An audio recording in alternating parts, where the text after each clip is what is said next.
We are live in 3, 2, 1. It's like I'm just kidding. We already live. What's up, family? What's up? Welcome back to another live stream edition of Maddie's Rap with author and storyteller Matt D. Talford. To those of you that are new to the channel, welcome. And to my returning subscribers, the family, welcome back, y'all. Welcome back. Welcome back. Welcome back. Welcome back. Welcome back. Welcome back. Put a thumbs up in the chat if you know what that's the theme song to, okay? Might be telling your age. Anyway, what's up, y'all? What's up, y'all? We back for another live stream edition of Maddie's Rap with author and storyteller Matt D. Talford. And tonight, what's up, Karen? Thank you for being here, Karen. Thank you for being here. Tonight, y'all, we're going to be talking about this Firehorse energy, y'all. This Firehorse energy, I'm here to tell you, it is not playing with anybody, okay? Some of y'all are probably seeing it showing up in your lives already. I'm sure you are. What's up, Bernadette? Thank you for being here. Thank you. Welcome back, Carter. Hey, Mr. Carter. Mr. Carter. What you know about Mr. Carter, hotshot? Y'all, some of us are up in here telling our age. Some of us are really up in here telling our age. What's up there? What's that? Ease and flow with John, with Gene. What's up, Gene? Thank you for being here tonight. That's a new name I haven't seen before. If I did, I probably wasn't paying attention to it. But then no offense. But we here. Thank you for being here. Ease and flow. That's what we're going to do tonight. We're going to ease and flow. And that is part of the reason why I'm doing this live stream tonight, y'all, because I want y'all to ease and flow. But what I'm going to do right now while we're waiting for a few more people to join is, since I'm already talking about this old school theme of Mr. Carter, welcome back, Carter. All right, I'm going to hit y'all a little old school James D. Train Williams. You're the one for me, all right? We're going to bring that in, y'all, and we're going to get this party started. Thank y'all for being here. You're watching Maddie's Rap with author and storyteller Matt D. Talford. And I'm going to ride this one out with y'all because I got my grape juice. Yo tengo mi agua. And yo tengo mi towel. I don't know. I forgot what the word for towel is. Y'all don't. Towel-o. Nah, don't play. Anyway, y'all, let me turn this up. What am I doing? Turn that up. Here we go. D-Train, y'all. What y'all know about that? This is from the album, The Best of the 12-Inch Mixes. You're watching Maddie's Rap with author and storyteller Matt D. Talford. We got in here, y'all. Y'all come on in the house, y'all. Let's get this thing hyped. Let's hype it up, y'all. Let's get it hype up in here. Yeah. Let's get it hyped. All right. I know some of y'all watch me on your television screens. Shout out to those of you, the subscribers who send me photos of y'all watching me on the TV screen. That makes my day every time I see that.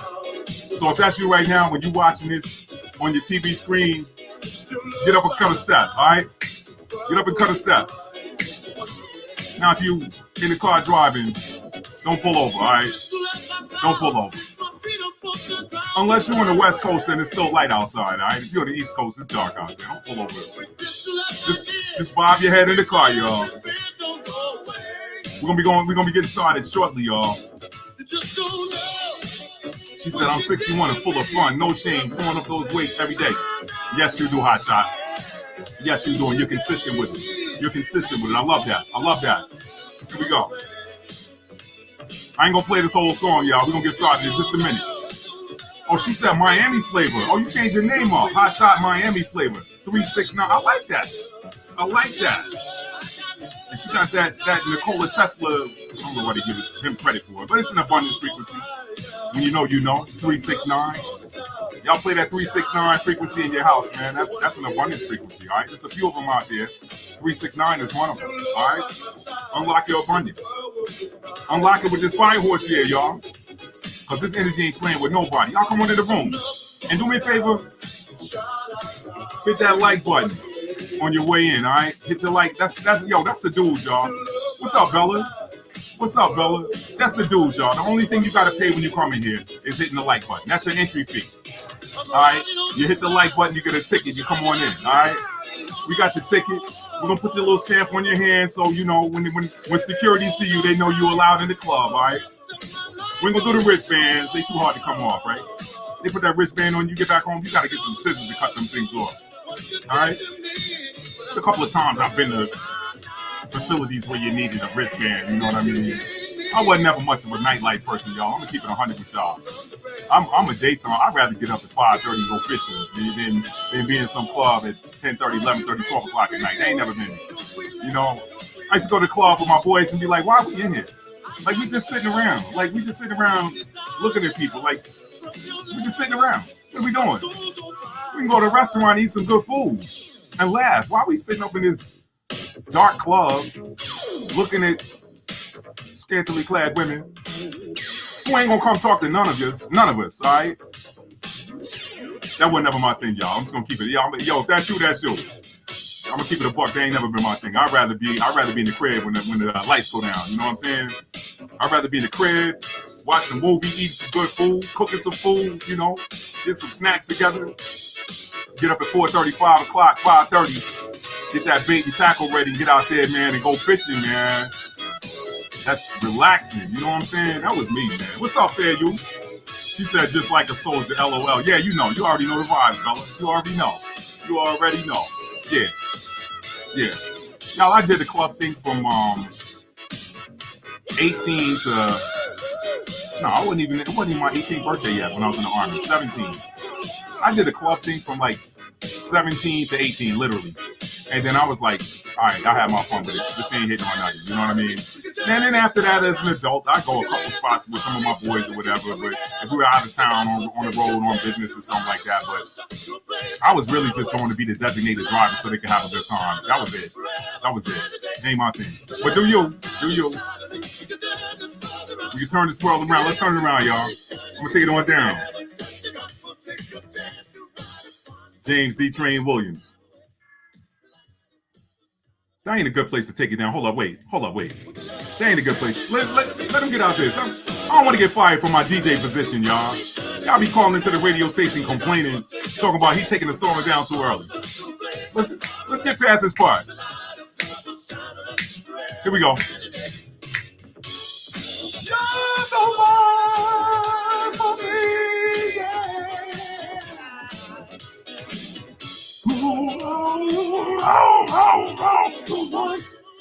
All right, we can take it down now, y'all.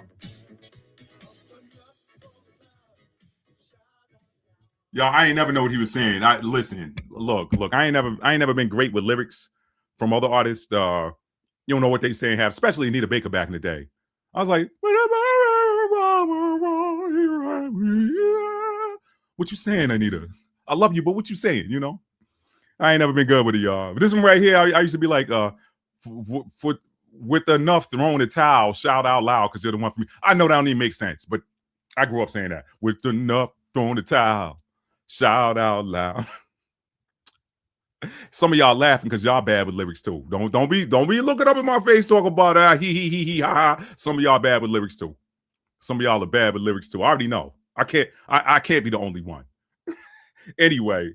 Anyway, y'all listen. What is up, family? What's up, y'all? Make sure y'all hit that like button on your way in. Y'all, we talking about 2026. First of all, welcome back, and welcome to another live edition of Maddie's Rap with author and storyteller Matt D. Talford. For those of y'all that are coming in now and missed the original intro, if you family, you family. Y'all come on in the house. All right, take your shoes off. Come on in the house. Make yourself comfortable. And if you're new, welcome. Thank you for being here. But my returning ones, day ones, y'all know y'all family. Welcome back, family. All right, so listen. And if you come here, if you're a second time here, then you family. You part of the tribe. All right. You come here one time and won't see you no more. Then this ain't your flavor. But you back again. You know the food is good, and the food's always good over here. All right, it's always good. All right. Don't even matter what's on the menu. It's always good. It's all good. All right. So what are we talking about, y'all? We're talking about 2026, the year of the Firehorse. And y'all, this Firehorse energy is not playing.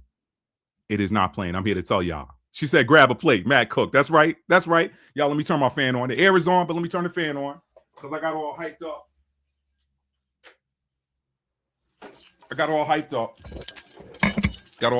Y'all. These lights are hot. I know y'all probably be like, does he have AC in his house? You know what I mean? His home office, whatever. Why is he turning the fan on? It's the lights, y'all. The lights are hot. That's what it is. All right. For those of y'all that have, let me make sure I got this. Okay, we're good. For those of y'all that have done stage performance, I used to do stage performance as well as part of, I was high school chorus and, then on from there, I did talent shows when I was in the Army. And once I got out of the Army, I did civic ensemble. So we would do the different Broadway style shows and singing Christmas Tree and stuff like that. And Charlotte Contemporary Ensemble, the oldest, they're defunct now. We are defunct now. They retired the organization last year. That was a bittersweet retirement of the organization. But the Charlotte Contemporary Ensemble was the oldest, quote unquote, African American. Y'all know I hate that term, but that was how it was branded. So I'm going to call it what it was. The oldest African American civic ensemble in the country. And it was a beautiful experience. But it doesn't matter where we went, y'all. The stage lights are always hot. They're always hot. So it's hot. It's hot. Anyway, I just spent like 2 minutes telling y'all it's hot. But y'all know, I'm going to take you all the way around the block to get you to the house next door. So we're here. We are here, y'all. What's up, Sonic Smile? Thank you for being here. So, y'all, let's get into this. This 2026 year of the Firehorse energy is not playing with nobody. And I know that's a double negative. Yeah, I ain't supposed to do that, but I ain't got no English teachers watching. And I did it on purpose, okay? I did it on purpose. I identified it. I did it on purpose. This year, the Firehorse energy ain't playing with nobody. There, okay? Now, if y'all want it proper, I can say it's not playing with anyone. This 2026 year of the Firehorse energy is not playing with anyone. It just isn't. Nah. This ain't playing with nobody, y'all. So the question tonight is, how is it transforming you? How is this energy transforming you? Y'all, let me read the description box copy because I took my time with it. Let me see if I made it, mistake-free, because I tried to edit it. Fire is unmistakably one of the most powerfully and rapidly transformative elements in existence. Y'all know that. It takes a second to set something on fire and then minutes for it to be destroyed. Completely transformed, okay? Everything that fire touches changes form, and it does so quickly. In tonight's live stream, we will take a look at the changes that have already been taking place in your life based on which planets and houses you have fire signs in your natal chart, okay? The goal of tonight's presentation is to awaken your awareness so that you accept the fact that these changes are happening whether or not we want them to. And remember, acceptance is a high frequency emotion. Know that, okay?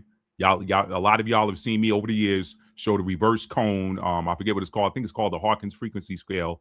Y'all have seen me show that. Acceptance is a high vibration, okay? So tonight is awareness that leads to acceptance, okay? Acceptance is a high frequency emotion. Remember that. The more aware of how the forces of nature are affecting us, the easier it is to accept and embrace the changes that they bring into our lives, all right? Y'all, we are changing. We are changing whether we want to or not. It's happening. But awareness can lead to acceptance. Any of us right now that are having pain, and I ain't talking about physical pain, I'm talking about emotional pain, energy and motion. Any of us that are having emotional turmoil right now, it's probably because we're trying to hold on to an old version of ourselves. And I've been telling y'all since February, we had some powerful astrological events in February. We had an annular solar eclipse. We had the start of the Chinese, February. We had an annular solar eclipse. We had the start of the Chinese Zodiac New Year, 2026, the year of the Firehorse. And then we had Saturn and Neptune meeting at a portal opened where Saturn and Neptune met at the God degree, 0 degrees, the only degree of ether. They met at the God degree in the sign of Aries. That happened in February. And then a couple of weeks later, we had that blood moon eclipse, lunar eclipse, that blood moon lunar eclipse in the sign of Virgo. So that should have been y'all slamming the door shut on overthinking, overgiving, overdoing, over. Do enough. That should have been y'all done with slamming. Y'all should have been slamming the door. That was the universe slamming the door on overgiving, overthinking, and overdoing. Virgo energy, 6th house energy. So any of y'all that are going through pain in your lives right now is probably because you're trying to hold on to an old version of yourself that has been retired. You ever try to use an old piece of software when there's a new piece out, new software update out? Software on your phone start acting quirky. What do? You go to the Play Store if you got Google, or you Android phone, or you go to the App Store if you got an Apple phone. And what do you see? Big old highlighted button that says update. Update the software. Everything is smooth. A lot of y'all that are having trouble right now, it is because you are trying to hold on to an old version of yourself, and you are not willing to accept the fact that these changes are happening to us. And they're not just happening to us, they're happening for us. That's what I want y'all to get out of tonight's presentation. Okay. So, what's up, Loretta? Thank you for being here. Thank you for being here tonight. So, she said, I just finished playing that song before clicking on your channel. Wow. That's called Divine Synchronicity. That's what I'm talking about, Loretta. This stuff is happening, y'all. This stuff is happening. A lot of y'all are sending out telepathic signals to people. A lot of y'all are having whole telepathic conversations with people. And you may not even be aware of it. Or if you're aware of it, you're questioning whether or not it's real. I'm here to tell you it is real. It is real. Why is it real, Matthew? Because Neptune is in Aries. Neptune is the spirit realm. Aries is the sign of emergence, presentation. I'm here now. What does that mean when you put it together? The veil between the spirit world and the physical world is practically gone. For all practical purposes, it's gone. Okay. So you think about somebody. Listen, I thought about my dad this morning for about 2 seconds, and he called me. He called me like 5 seconds later. Because I thought about it, I said, wait a minute, I'm gonna think him up. Boom, he called me. And he ain't want nothing. You know, this is my dad. He's Sagittarius. They on a new adventure every day. Okay. Shout out to my Sagittarius. Don't get mad at me. Don't throw no rocks at the screen, because if you do, you're gonna break your own computer, and Maddie's not paying for it. Okay. So, but just shout out to my Sagittarius. Y'all know. Y'all, it's a new adventure daily. Sagittarius, sun, moon, or rising, it don't matter. It's a new adventure every day. Okay. Y'all got to keep up with them. Speaking of Firehorse, Sagittarius is fire energy, and it is the half horse, half man. So let's get into this, y'all. Let's get into this, okay? Let's talk about this Firehorse year energy that we got going on here, y'all, because this shouldn't be a long video tonight, okay? How is this Firehorse year energy that's not playing with anybody transforming you? Let me give y'all some general keywords to keep in mind with this energy, okay? Boldness, fearlessness, power, strength, confidence, passion, alchemy, creativity, freedom, shine, baby, shine. That's number 10. And number 11, expansion. Y'all can write those down. I'm going to say them again. Y'all can write those down. These are some keywords to keep in mind, because these general keywords, the reason I put them out there is because when you go back and look at them after this video is over, these are general ways that this Firehorse energy is transforming you. Boldness, okay? Number 1, boldness is making us more bold. We're becoming more, we're growing in our boldness, okay? 2, and again, a lot of this is based on where you have fire in your chart. Do you have a planet in a fire sign? What houses? Everybody's got a fire sign in their houses somewhere, okay? If you know your chart. This is why I'm telling y'all, listen, a lot of y'all that are watching me right now, if you're not new, you're mature. You should know by now to run your natal chart and find out your placements and start growing. Your natal chart is your instruction manual. Everybody's got a unique instruction manual that came with your equipment, okay? Everybody's got one. They don't teach us this in school. They don't teach us this in religion. Everybody's got an instruction manual. Why don't they teach you that? Because they want everybody to run the same general program that they put out. But no, everybody didn't come here to do the same thing. We don't all look alike. How about that? We don't all look alike. You could put 10 German Shepherds in a pen. Probably, not probably, at least half of them are going to look alike. You won't be able to tell them from the other. At least half of them. This is what separates us as human beings. Okay, we don't all look alike. We don't all act alike. But they want us to all act alike. That's why they don't teach you this stuff. So everybody's got a unique instruction manual. If you are not new to this channel, there's no reason by now that you should not have at least. Now, I know everybody doesn't know what time they were born. Some people lost their birth certificate or whatever. It's important to know what time you're born, okay? Because that's going to allow you to hone in on the fine intricacies of your natal chart. But there's no reason that everybody should not at least know what sign and degree they have in their planets. What are your planets? Sun, moon, Mercury, Venus, Mars, Jupiter, Saturn, Uranus, Neptune, and Pluto. And then you got those other placements like your Lilith. I'm gonna do a video talking about Lilith. I have to. Lilith is trick. That's some interesting energy. It's very interesting energy. It's called the dark feminine energy, or the ways that we rebel against the system. Okay, that's the Lilith sign. And I've been looking at Lilith placements lately a lot, because for some reason, I don't know, that's been on my mind. So maybe I'll do a Lilith video. But there's no reason for you not to know these. There's no reason for you not to know what your Chiron sign is. All right. You may not know the house if you don't know what time you were born, but there's no excuse for not knowing at least your planetary placements. So if you haven't done so already, go to Cafe Astrology Natal Chart. Go look up Cafe Astrology Natal Chart in your browser and click the link to that and put in your date of birth. Okay. If you don't know the time you were born, the city doesn't matter. You can put in $10 to it. Don't matter. It's the planets were all in the same place. The time and place. The time and location matters based on, I'm sorry, the location matters based on what time you were born, because then that's going to give you what sign was appearing on the eastern horizon relative to your birthplace at the time that you were born. Okay, but if you don't know what time you were born, understand that all of the planets were in the same place, the same degree, regardless of where you are on planet Earth. Okay, know that. Anyway, so Cafe Astrology, AstroSeek, astro-seek.com. You can go there. Those are two of my favorites for beginners. Now there's some more deeper, you can go way deep down the rabbit hole with astro.com.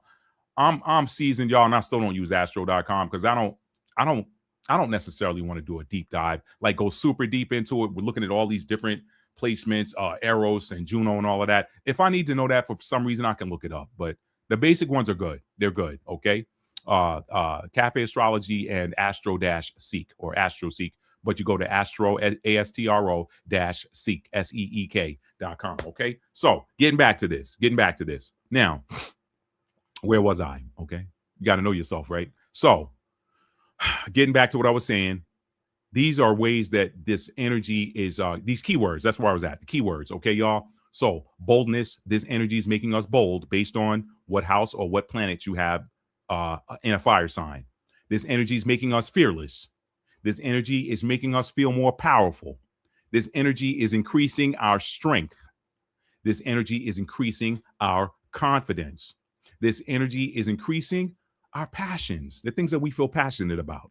This energy is increasing our alchemy, the ability to alchemize and change the state of things, okay?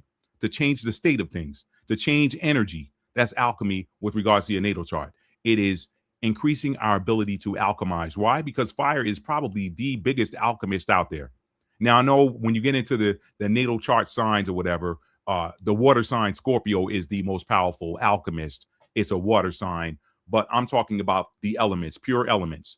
If you put fire on something, it's going to change the form of it a lot faster than water will. It's going to have to sit, that whatever that thing is going to have to sit in water potentially a long time to change form, depending on how dense it is. Okay. Air could change it too, but air and earth are probably a lot slower alchemizers. Okay. Air and earth are, air is masculine energy, earth is feminine energy, but both air and earth are the masculine polarities of those two energies. Okay. So you got, let me give y'all a quick lesson. I did this before, but I'm gonna give y'all a real quick one. So, the masculine elements are fire and air. The feminine elements are water and earth. But within those two polarities, feminine and masculine, there are masculine and feminine divisions in that. So fire is the feminine form of the masculine elements, okay? And it is the feminine aspect, I should say, of the masculine elements, and air is the masculine polarity of the masculine elements. Why, Matt? Air deals with logic. They're the logicals, the thinkers, whatever. Air is based on logic, okay? Fire is based on passion. So who's more likely to get angry quick? A fire sign or an air sign? Who's more likely? I shouldn't even deal with anger. Let me say this. Who's more likely to be emotional versus emotionless? The fire sign is more likely to be emotional, okay? Feminine energy is more emotional. Masculine energy is more logical. That's how that works. So even though both fire and air are masculine elements, fire is emotional and air is logical. Now, so that would make fire the feminine half of the masculine elements and air the masculine half. When you get over to the feminine signs, the water is feminine. Why? Because water is based on the emotions, and then earth is the masculine form of the feminine signs. Why? Because earth is grounded. It's grounded and practical. So when you're dealing with a water sign is going to lead with their emotions. When you're dealing with an earth sign, even though earth energy is feminine too, they're going to look at the X's and O's. What are the X's and O's of this thing? How are we going to work this out? That's your Capricorn, your Taurus, and your Virgo. That's how that works. Okay. So you learned something new. If you didn't know that, you learned something new tonight. There. So there you go. So fire is this is what's happening with us, y'all. I stopped at alchemy. So even though people hear alchemy, they're going to think life path 8. They're going to think Scorpio energy. When it comes to fire, the element itself changes the form of things faster than all of the other three elements. Fire does, okay? You put fire on something, you put a fire on a piece of paper, it's going to turn to ash in a matter of seconds. That's kind of how that works. You put paper in water, it's going to have to break it down. You put paper in earth, it's going to break it down that much slower. You put paper in the air is going to, between the air and the heat, it's going to dry out and blow around and that sort of. So it's, air is probably the least powerful of the alchemists, though air can alchemize if you're talking about a conversation, because air signs can get people to change their mind, right? Based on whatever they're delivering. So all of the elements have alchemy built in, but fire, I think, is the most powerful alchemist of the four elements. Now, this energy is it is increasing our creativity. We're going to get to that. This element is making us want to break free from things that make us feel constricted or confined. Okay. This energy is also increasing our shine. You're going to shine brighter based on whatever house you have this fire in, or sign, depending on which fire sign it is. And then expansion. Fire wants to expand. You set something on fire, it wants to expand quickly. It's looking for something else to burn. All right. So that was that.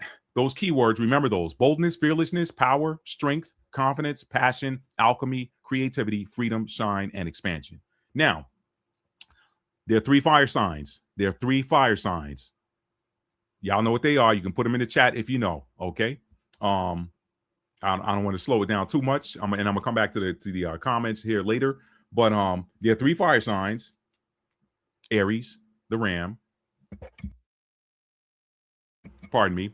Leo, the lion, and Sagittarius, the half man, half horse. All right. And I think the word for that is it centaur? Let me look that up really quick. I think it's centaur. Yeah, centaur. Centaur. Centaur. Okay, half man, half horse. That's Sagittarius. So Bernadette got it. Aries, Leo, and Sagittarius. That's correct. Okay. Now I'm loving the comments, y'all. Let me take my eyes off of them so I go, but let me get back to my notes, because I'll be tempted to go jump off into the comments. Okay. Let me stay focused, because my fire placements are activated too. All right. They're really activated by this energy. So y'all, Aries placements, let's talk about those. This energy, for those of you with fire, with planets in Aries, or whatever house you have Aries, this energy is transforming the way that we show up for ourselves. Y'all are probably seeing this and not even paying attention to it, or paying attention to why. Okay. You're going to know why by the end of tonight's live stream. And that is to increase your awareness. Okay. Increasing awareness in this season is going to keep us high vibrational. You do not want to be low vibrational in this season. Why? Because Neptune is in the fire sign of Aries, and Neptune loves it when you're low vibrational. Did I say you don't want to be high vibrational? If I said that, I meant you do not want to be low vibrational in this season. You do not want to. Why? Because Neptune is in the sign of Aries, and Aries is the energy of war and conflict. And Neptune can be trickster energy. It's transcendental and spiritual if you're high vibrational. It's spiritual if you're low vibrational too. But it's that spiritual trickster energy. It's that devil energy. Okay. All right. It's that Neptune rules over Pisces. Pisces has two fish. Those of y'all that know Pisces placements, Pisces can be one way 1 minute, and they can be the other way the next. They're almost kind of like Gemini. Okay. Like that. So, yeah. You do not want to be in low vibration in this season, because what Neptune does to you, and y'all hear me say this, I repeat it like I'm a broken record or a scratch record or whatever. Neptune, when you're in low frequency energy, will show you something that you think is real, and it ain't even real, but it's going to be real to you. There's no way that's not real. Check your emotions. Always check your emotions. I do that myself, y'all. I do that for the house I have Pisces in. I check my emotional state. Wait a minute. I'm feeling the type of way about this thing, because Pisces is spiritual energy, and it's feminine energy, so it deals with the emotions. All right. I'm feeling a certain type of way about this thing. Let me check my emotions. Where am I? Am I low vibrational right now, or am I high vibrational? Am I at least in the energy of neutrality? If I'm below neutral, then I probably need to just table it, come back to it mentally later when I'm in a happier mood. Okay? Do not let this energy play tricks on y'all. Do not let it play tricks on you. Okay? That's how Neptune has its fun. And with Neptune being in Aries, it's going to present itself in the form of conflict. You don't want that. You do not want that in this season. Stay high vibrational. Awareness will help you to stay for high vibrational. I'm here tonight to tell y'all why you are feeling the way you're feeling based on whatever, house or planet you have a fire sign, okay? So with Aries placements, this energy is transforming the way that we show up for ourselves. What is Aries? Aries is, this is who I am, okay? This is who I am. And it is making us boldly go for what we want. Intentionally and fearlessness, or intentionality and fearlessness in expressing who we are and what we want. Aries energy is, this is who I am and this is what I want. Aries is bold. Aries shows up and shows out. That's the ram. The ram ain't ramming just the ram. The ram is ramming because it wants something. Think about the progression of the 12 houses, y'all. Let me pause on Aries for a minute, and then I'm gonna get to Leo and Sagittarius, and then we're gonna go through the houses, okay? Let me pause for just a minute and give y'all the progression of the zodiac wheel. Okay. Aries shows up. It's the energy of appearance. It's the first house. It's the baby coming out of the womb. It's the ram head. Okay. Aries is, this is who I am. You come out the womb. Hey, I'm here. This is who I am. And by the way, this is what I want. Okay. What I want in the first house, or Aries, turns into what I have in the second house, or Taurus. Taurus is about possessions, things that we treasure. Okay, I wanted it, I got it now, and I treasure it. I only wanted it because it's something I saw that was something of value. Aries sees it. Now, Aries doesn't gauge value like Taurus does, but Aries sees it and wants it, and then impulsively goes to get it. I know people with Aries placements. I got a person in my family that's an Aries moon. He impulsively buys stuff because he wants it, and then he collects it, and it's like, are you doing anything with it? Well, no, but that's mine. Okay. You're like kind of accumulating space here. You know what I mean? Anyway, but some of y'all probably know. Some of y'all probably know people like that. That can be Aries, that can be Taurus. And this particular person is Aries moon and has a Taurus rising. So that moon is passing that possession that it wanted off to that rising sign. All right. I'm Aries moon and I'm a Taurus rising. All right. I don't care. I don't care if you don't think I need it. It's mine. And I want it. Okay. Anyway, it's funny. It's youthful energy too. But Aries shows up and says, this is who I am. This is what I want. And then next you got Taurus in the second house. This is what I have. It is mine. I own it and I treasure it. I value it. I have it. I'm holding it. I'm not letting it go. Okay. This is my value statement. By the way, this is how I feel about myself. Self-worth. That's Taurus and second house energy too. Then it passes off to Gemini. Now you Taurus has it, second house, okay? And then you go to the third house, or Gemini. Gemini now wants to talk about it. It wants to talk about it, and it also wants to learn about it. Okay, I have this thing now. How does it work? Everybody, with Gemini placements, they want to know how something works. Gemini also rules over Gemini and Aquarius too. Okay, you're talking about Mercury and Uranus. Both of those are signs of technology. One of them uses technology to innovate and change the world, but the other one just uses technology primarily as a communication tool or a learning tool. That's Mercury. So Mercury now, or I'm sorry, not Mercury. Gemini says, okay, I have it. Now let me learn about it. Let me learn about how this works. And then let me talk about it. Okay.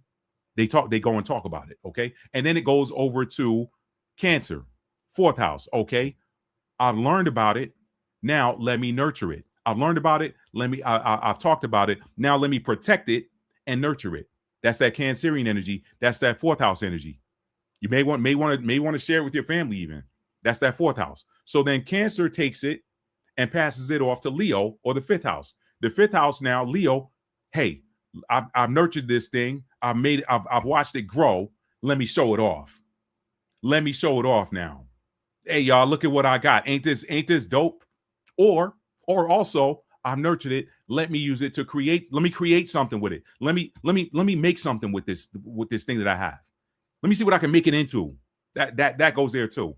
That goes there too. But they're fierce and passionate about it, and they want to show it off. Every Leo, likes to. Oh, you want to take a picture? You want to take pictures? Get a Leo. Leo ready. They ready. They ready to jump in the picture. That's Leo energy, okay? So Leo wants to be expressive. They want to show it off, okay? This is what I have. Let me show it off, okay? Let me put it out on the stage so everybody can see. Let me shine with it. Let me shine with it, okay? So That's the Leo energy. It's creative. Let me create something with this. Let me do something with it. And by the way, yeah, this is what I got, y'all. Let me show it off. So then it passes off to Virgo. Okay. Virgo analyzes it. Virgo analyzes it and organizes it. Okay, I got it. I've accumulated this thing. I have this thing in my possession, whatever.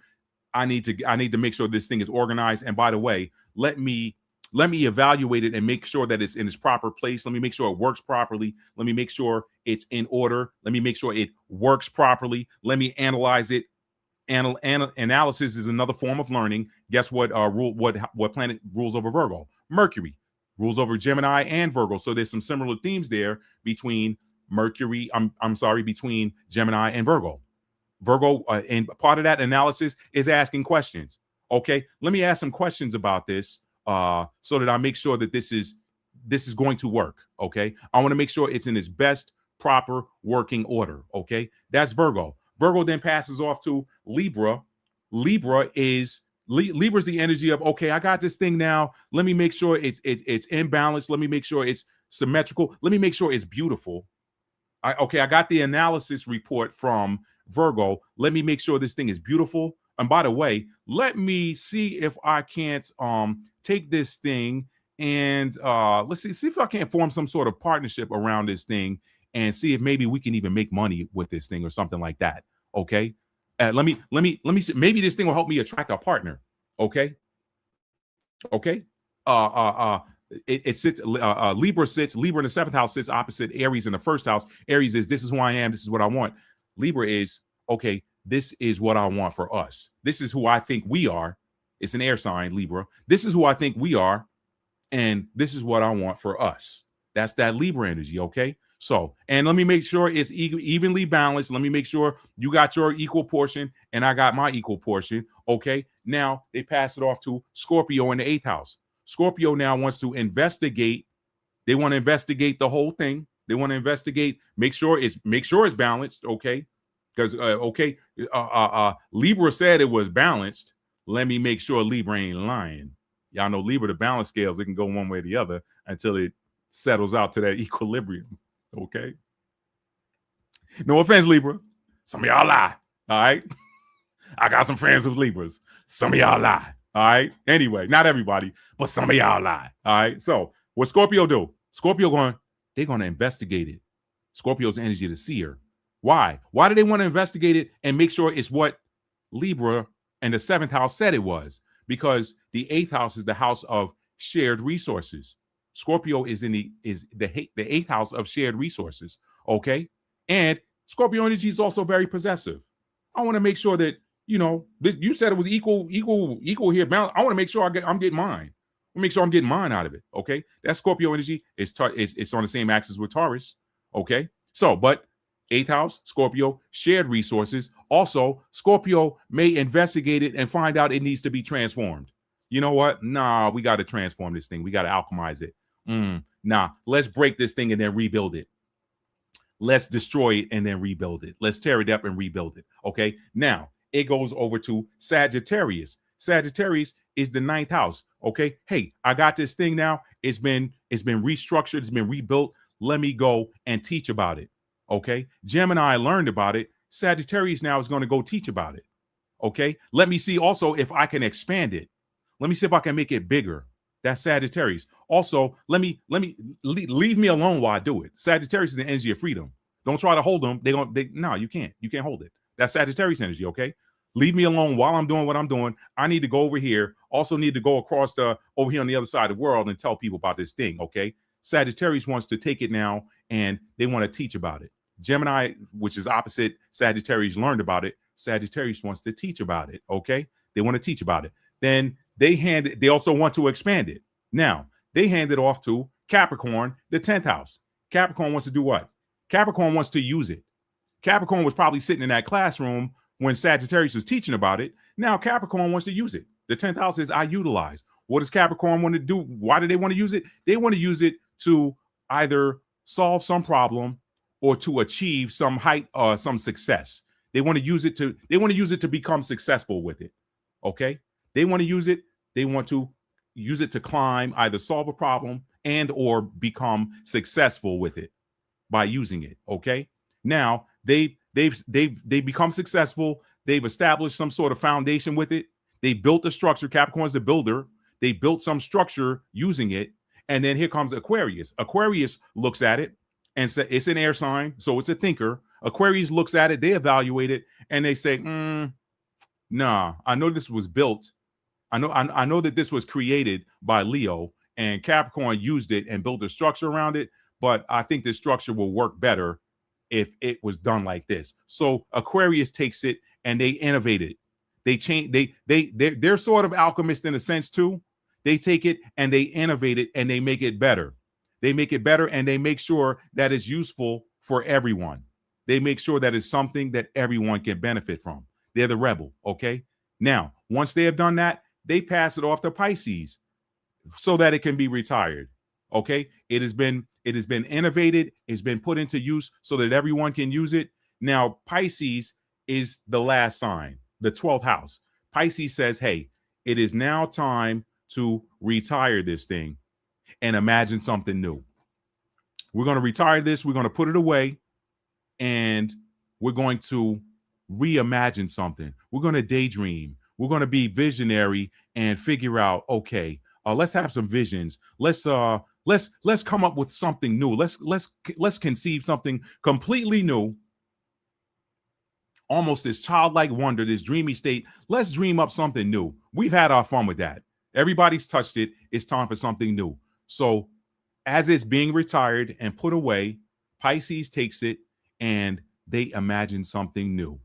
And then what happens? The cycle starts all over again. The thing that Pisces conceived in the spirit realm, it is passed off to Aries, and Aries shows up and says, this is what I want. How does Aries know what it wants? The vision was given to it before birth by Pisces. And that's your journey around the zodiac wheel, okay? I don't know why I took y'all all the way around the zodiac wheel to get you back to the fire signs, but I kind of wanted y'all to know how that worked as we go through how these different fire energies work. Aries, Leo, and Sagittarius. Okay, so now getting back, let me read this Aries placements, Leo placements, and Sagittarius. Pardon me, y'all. I should swallow my grape juice before I start talking. Aries placements, this energy, with this Firehorse year energy, this energy is transforming the way that we show up for ourselves, and it is making us boldly go for what it is that we want. Aries is, this is who I am, and this is what I want. And intentionality and fearlessness in expressing who we are and what we want. So this is how this energy is affecting your Aries placements or any planets you have in Aries based on what the planet is and the energy of that planet is. You are now bold, you're fearless, you're showing up for yourselves. Hey, this is who I am. I don't care whether you like it or not. This is who I am, and this is what I'm here to get. That's how it's affecting your Aries placements. For your Leo placements, this energy is increasing our strength, our confidence, our creativity, our expressiveness. Leos are very expressive. Well, you know, you got Deion Sanders. He's one of the most famous Leos out there. He's very expressive. He's very, very prime time, baby. You know what I'm saying? Hey, I ain't hard to find. Deion Sanders. Very expressive. Most of you, Halle Berry, one of the most expressive actresses out there. Give her some low-key role that ain't good enough. She's going to take it and blow it up and make it way bigger. Expressive. Okay? Expressive. Very expressive. She's going to shine that spotlight and be really expressive with that role.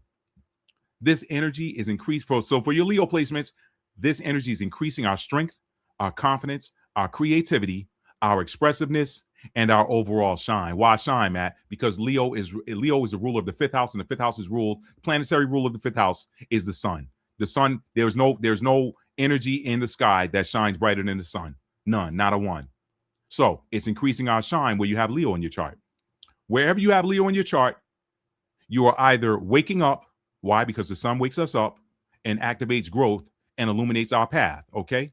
So you're either waking up or you are shining even brighter. Wherever you got Leo in your chart, you're also, in addition to seeing an increase in your strength, confidence, creativity, expressiveness, and overall shine, where you have Leo in your chart, you're probably waking up. Or if you're already awake or you feel like you're already awake in that area of your life, this energy is causing you to shine brighter. The sun don't shine that bright at sunrise, but it wakes us up. However, the middle of the day, the sun is shining way brighter than it was at 6 a.m., 6:30 a.m., depending on what time it rose, okay? And then finally, with your Sagittarius placements, pardon me, this energy is setting us free in areas of our lives where we have allowed others, or I'm sorry, this energy is setting us free in the areas of our lives where we have allowed ourselves to be restricted by teachings or philosophies that go against what we know to be true based on the knowledge that is present in our higher mind or our higher consciousness. Okay? When you think Sagittarius, think Christ consciousness. Christ consciousness. Okay? What it means to be Christed is to be enlightened. That enlightenment is a ninth house function. It's a function of the ninth house. Ninth house. It's a function of Sagittarius. It's a function of Jupiter. Okay? Expansive. Expansive. So, a lot of people, with Sagittarius placements, they're low-key spiritual. Why low-key spiritual? Remember what I said. Fire is like the feminine aspect of the masculine signs. The feminine aspects or the feminine energies are more spiritual than their grounded. They're more grounded and practical masculine counterparts. So Sagittarius being a fire sign that is ruled by the planet Jupiter, the biggest planetary energy out there, the planet of expansion. Okay. Sagittarius also is low-key spiritual. Why? Because it deals with enlightenment. Enlightenment is a spiritual function. It is not a physical function. Okay.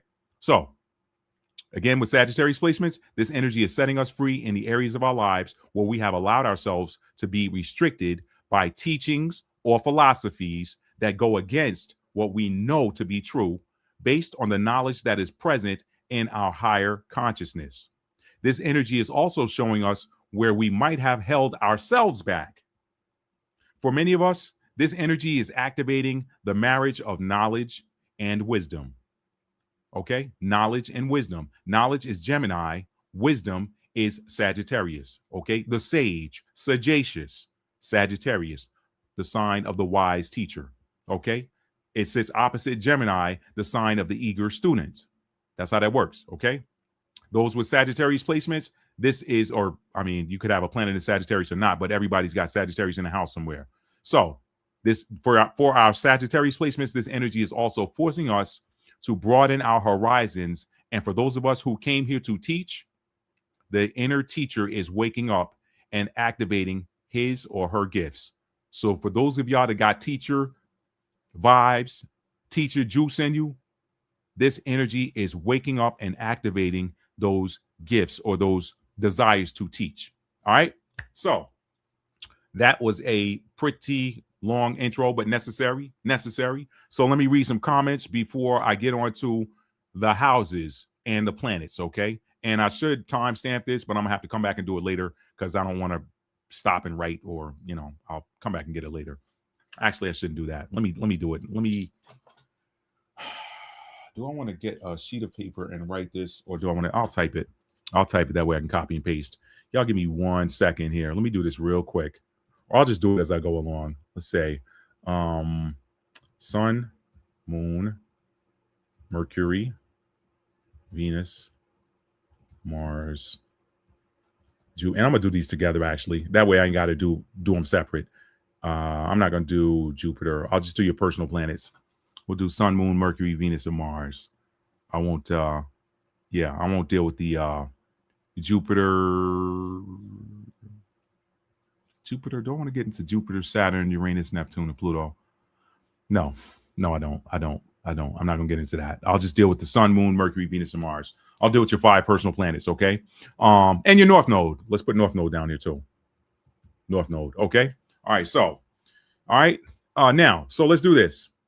Let me read the comments, and then we're gonna get on to this, y'all. Get on to this so we can get it. We're gonna get in so we can get out. Let's see. Where did I drop off? What did it do? Okay, y'all just greeting everybody. I love that. I love the energy. Bella said hashtag Lilith. Cassandra, drop that information, Matt. What website? Oh, yeah, that's just cafe. You can, I don't want to type it in here because I don't want to lose anybody, but I'll come back in the end and type it, but it's Cafe Astrology or AstroSeek. Cafe Astrology or AstroSeek, okay? I'll write it in, but I won't put the link in. Let's do that.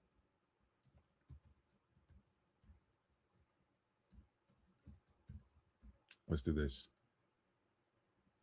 Free natal charts calculators at Cafe Cafe Astrology and Astro Seek. Okay, I'll just do it like that for now. I'll come back maybe and add the links at the end, or I'll put the links in the description box after this video is over too. Okay, so let's see.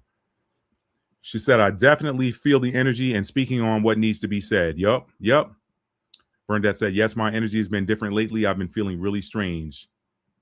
Said, that is so true, Matt. I've been in my creative mode. Okay, yeah, I'm glad y'all are sharing this. With this is showing me that this video is very, very necessary. Okay, Aries, Leo, and Sagittarius. Yep, Mars and Leo. Interesting. Like that sonic smile. Thank you for being here tonight. Neptune will have you stay straight bugging. It sure will. If you ain't careful, if you're not careful. Leo in the first house. Okay, so Leo rising. All right, stir what you got. Leo. Nikki said, I love these lives. Thank you, Nikki. Okay, let's see. Abundance and gratitude. What's up, JoJo? All right, let's see. What's up, Doc? What's up, Doc Dwight? Thank you for being here. All right, y'all. Okay. All right, y'all. So we're good. We're good. So now let's begin to go through. Let's go through these. And I think the way I'm going to do it is, let's do it like this. Aries, or Mars, because Mars is the planetary ruler for Aries. That's what I'll do, y'all. Give me 1 second. Let me type these in. I probably should have done this earlier. No. I'm doing that wrong. First house. First house. Second. Yeah, this is what I'll do. Third. First house or Mars. That's what we'll do. Second house, Venus. All right. Third or Mercury. Fourth or Moon. Fifth or Sun. Yeah, this is how I'll do it. Sixth. That way I don't have to do double the efforts. I can do it once. Sixth or Mercury. Seventh or Venus. Eighth or Mars. Ninth or Jupiter. 10th or Saturn. Yeah, why not? 11th or Uranus. And 12th. Let me do this. 8th, Mars or Pluto. Let's do it like that. 12th. It's going to be Neptune. Okay. Okay, I'll do it like that. That's how I'll do it, y'all. Okay, here we go, y'all. Y'all ready? Let's do it. So, if you have, and I'm gonna have to further break it down, but if you have a first house, if you're a fire rising, meaning your rising sign is either Aries, Leo, or Sagittarius, this energy is transforming the way you show up for yourself. Okay. All right. For the most part. Now, you know what? Let me get finite with it. Let me get finite with it, since we're talking about the fire signs, because this energy is activating you wherever you have fire in your chart. Okay. So if your first house is in Aries, or you're a Mars in Aries, if you're an Aries rising or a Mars in Aries, this energy is affecting and activating and forcing you to show up for yourself. It's forcing you to show up for yourself. Now, let me talk about this too, because the natural element for the first house is fire. This should be a harmonious and expansive period for you with this Firehorse energy of this year, this Chinese Zodiac year, Firehorse energy of this year. It should be expansive. Why? Because the first house's natural ruler is Aries. Okay, I'm not talking about what your first house ruler is if you got a different sign there. The natural ruler for the first house is Aries, which is fire. So if you're a first house, if you're an Aries rising or a Mars in Aries, this energy is affecting the way that you are showing up for yourself. Okay. Let me say this too, y'all. Let me say this. Let me pause for a second. Let me say this too. If that fire sign is in a house that is naturally a fire house or an air house, for example, The first house is naturally a fire house because its natural ruler is Aries. Okay. And then the seventh house is an naturally an air house. Okay. It's ruled by Libra. Libra is an air sign. So its natural ruler is air. It's an air sign naturally. Okay. So wherever you got, whatever house you have this fire sign in, if it is a natural air or fire house, this is going to be a pretty interesting but smooth and harmonious year for you with regards to how this energy is affecting you, because this Firehorse energy is about rapid transformation, burning down of things that no longer serve us and forcing us into new versions of ourselves. Okay, so if it's a natural firehouse, what are the natural firehouses? House number 1, that's naturally ruled by Aries. House number 5, naturally ruled by Leo, and house number 9, which is naturally ruled by Sagittarius. Okay, so if you got fire signs in the 1st, 5th, or 9th house, this is going to be a pretty pleasant, and it's just, I don't know, it's going to be a more harmonious and expansive period for you this year. If it's a natural air house, what are the natural air houses? The natural air houses are the 3rd house, Gemini, the 7th house, Libra, and the 11th house, Aquarius. So if you've got fire in the 3rd house, the 7th house, or the 11th house, this is going to be very beneficial for you as well, because fire and air go together. They feed each other. Air feeds and fuels fire, and fire regulates the temperature of air. Gets it nice and warm and cozy or whatever, or can heat it up, whatever. Now, if you have fire in a natural feminine house, like for example, if it's water or earth, what's the natural earth houses? The 2nd house, which is Taurus, okay, that's earth. Then you have the 6th house, Virgo, earth, and then you got the 10th house, Capricorn, earth. Okay, so if you got fire in house number 2, 6, or 10, this could be a little less harmonious transition, or these transformations, these activations. They're gonna be a little painful, but everything's for your highest and best good. What happens when fire touches earth? It burns that earth material, but and that's painful. However, what happens with the aftermath is that ash goes back into the earth and becomes fertilizer for it. So it may not be an easy, these transformations may not be as easy if you got fire in house number what did I say, 2, 6, and 10, but the result is going to be for your highest and best good. Okay, it's going to make you much more fertile. When that activation is done, it's going to increase the fertility of the theme of that house. And then of course water. Y'all know what fire does to water. It vaporizes it. Okay, now water can also extinguish fire, but this ain't a water. This ain't a Chinese water element. It's not a water element year. It's a fire element year, so it's going the other way. The fire is going to vaporize the water. What happens with that? It turns the water into vapor. So this could be, and water is emotion. So if you got fire in a natural water house, what are the natural water houses? 4, 8, and 12. So if you got fire in the water houses, it could be an emotionally unsettling year for you. You need to know that. If you got Aries, Leo, Sagittarius in houses 4, 8, and 12, this could be a very emotionally unsettling, possibly turbulent year for you, but it's for your highest and best good. What happens when that water turns to steam? It goes back up to the heavens and it rains down fresh and new. Okay, so sometimes that water, those emotions, they're dirty or whatever, they're a little muddy. What that fire is going to do is it's going to separate the water from whatever sediment is in it and vaporize it, which does what? It purifies the water, sends it back up to the heavens.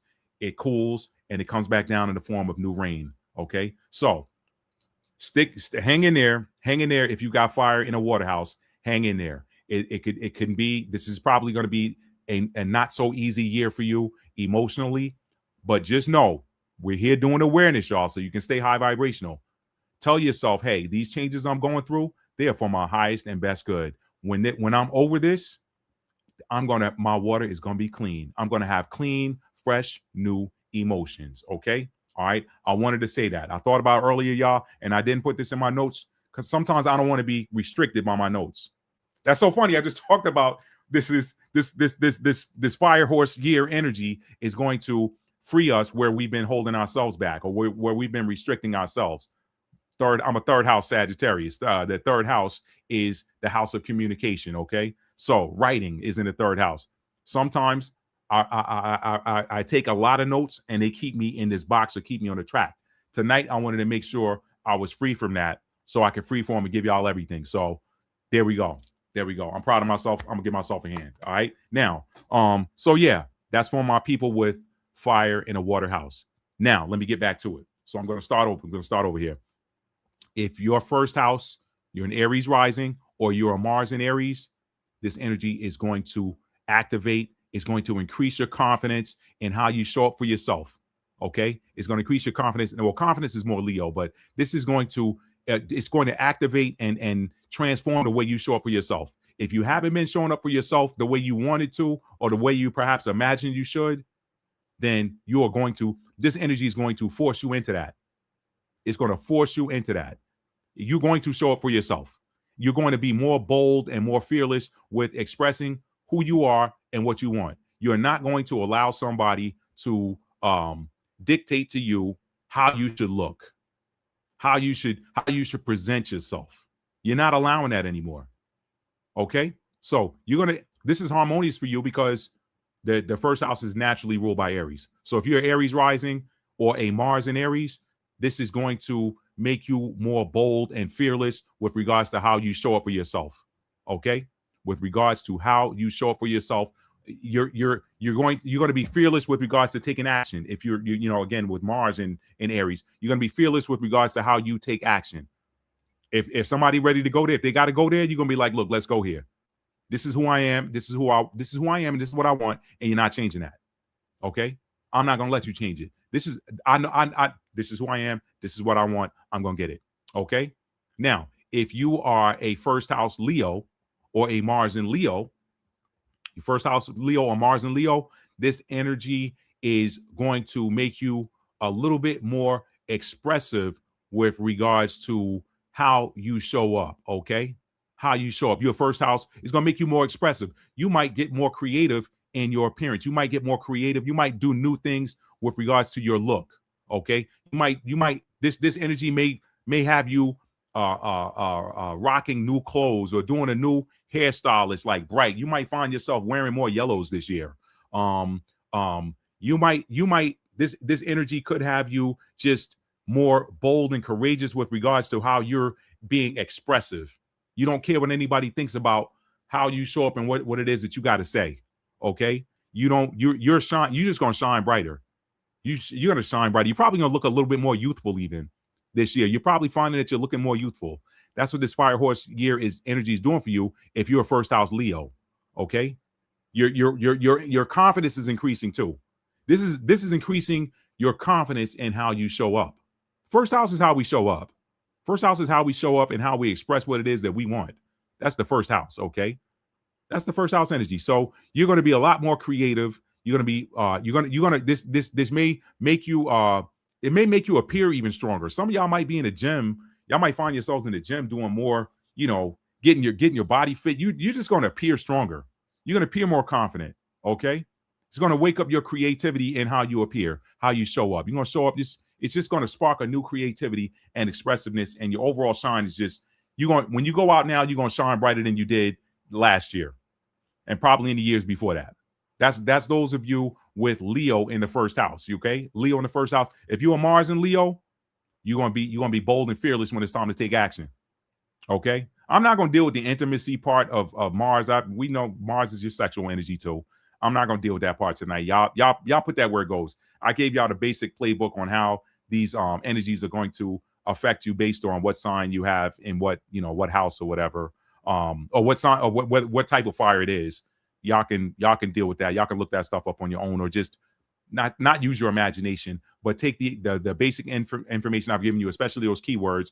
If you want to know how Mars is going to affect your intimacy, your sexual nature or whatever, just use those keywords and apply it. Okay, I'm not going to get into that on here. I just want to deal with the taking action aspect of Mars. Okay, and conflict. There's a lot of conflict energy out there right now with the Aries energy. We got Neptune and Saturn in Aries. Those are two very powerful planets with what they do. They're in the sign of Aries too. So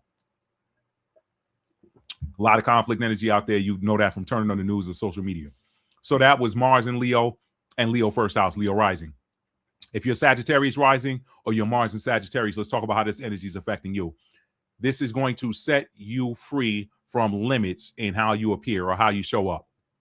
You're going to stop caring what people think about and I know that's more Virgo energy, but again, sometimes people's opinions can limit us. We can restrict ourselves based on others' opinions sometimes. So this energy is setting you free in the area of your life. What area of your life? Your rising sign is how you show up, how you appear, how you show up. So if you got Sagittarius energy, you're going to be, you're just going to, Sagittarius energy is expansive.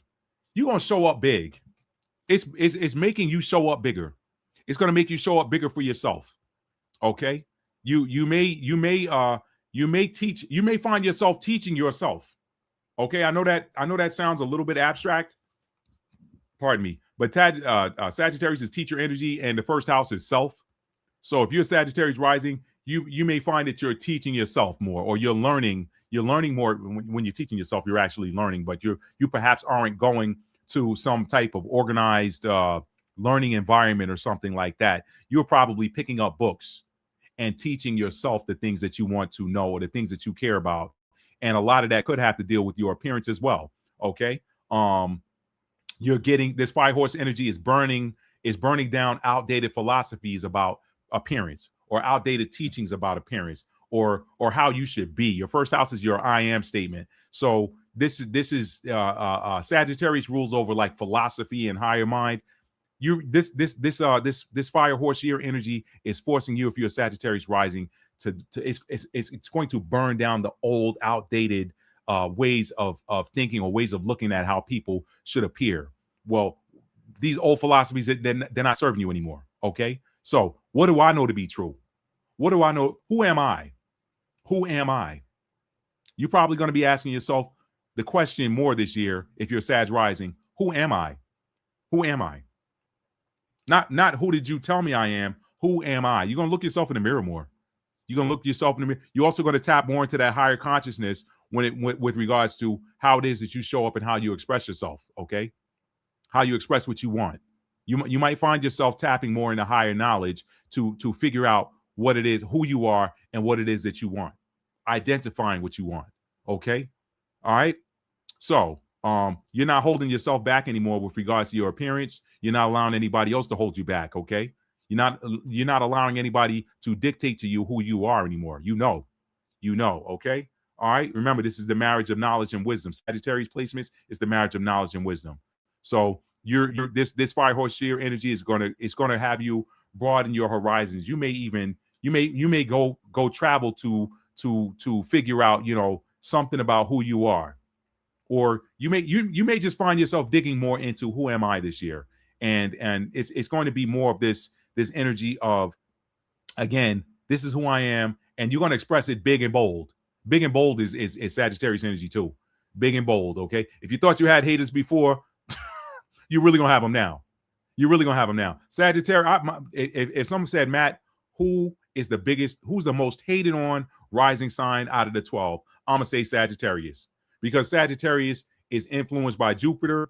Jupiter is the so-called planet of luck. I call it benevolence. Everything a Sag rising touches turns to gold, so to speak. That's the Midas touch energy, is Sagittarius rising. Guess what? That Midas touch energy is increased for you this year. And if people were already hating on you, they're gonna hate on you a lot more. All right. So that's my first house. That's my first house. If you got a fire sign in the first house. Now, I'm not gonna worry about you. I'll come back and just rewatch the replay and put these timestamps in there. Let me just keep going. The second house. It's okay for me to switch it up, right? And be different. Okay. To do something different every now and then. The second house. If you've got fire in your second house, this is going to transform the way that you value yourself. It's going to transform your value statement. It's going to transform your self-worth. your self-worth. Okay, you're going, this fire energy is going to transform your self-worth. Now remember, the second house is naturally ruled by Taurus, which is an earth sign.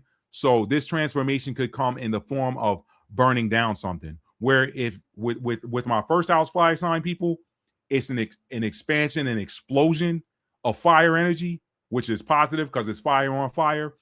With my second house fire people, it's fire on earth. So this is like going to be perhaps a scorched earth year for you. Things that do not serve you are going, with regards to your value statement, maybe even some of your possessions, they may get burned down so that new things can grow for you. Okay, if you got Aries in your second house, Aries is your or your Venus or Venus in Aries, because Venus is ruled by, I'm sorry, Venus rules the second house. It's a natural planetary rule of the second house because of the Taurus influence. So if you're a Venus in a fire sign, in this case, I'm gonna deal with Aries first. If you're Venus in fire sign or Venus in Aries, then this is going to touch the way that you value. Now, again, it's not the relationship piece. That's more of the seventh house, so I won't deal with that piece of it. I'll deal more with the material possessions part of Venus. Okay, so if you're Venus in Aries, you may find this could be a year of losing to gain. This could be a year of losing to gain. It could be lost in the form of conflict, because Aries is conflict energy, but it's fire. Okay, so and it could affect it. This energy will affect, it will transform the way that you show up for yourself with regards to your value statement and your self-worth. And that could happen in a form of conflict. You could be conflicting with people that like who try to play you like you ain't but your opinion don't matter or whatever. You're worthless. You ain't worth nothing to this organization or this group or anything. I know I'm dipping into some of the other themes of the other houses, but self-worth. If somebody can affect, if people have affected your self-worth, you're going to probably have some conflict energy with this Firehorse year energy that's going to change and transform the way that you value yourself. Okay. You also may find yourself getting rid of things that no longer serve you so that you can get new things in. You probably, Aries is impulse energy too. So if you've got Aries in your second house or Venus in Aries, you could be throwing away stuff on impulse. I don't want this anymore. This is just, that ain't worth nothing no more. I don't want that. You may find yourself giving away things or throwing away things so that you can get new things. Okay. All right. But again, when you're talking about that scorched earth, fire on earth, it is burning down old things so that new growth can happen. So it's ultimately going to serve you. Now, if you're a second house Leo or a Venus in Leo, okay, your second house Leo or Venus in Leo, then this is going to change you. This is going to, let's deal with the Venus part of it first. Venus in Leo. If you got a Venus in Leo, this Firehorse year energy is going to have you, it's going to perhaps change the way or transform the way that you use the things that you have to create.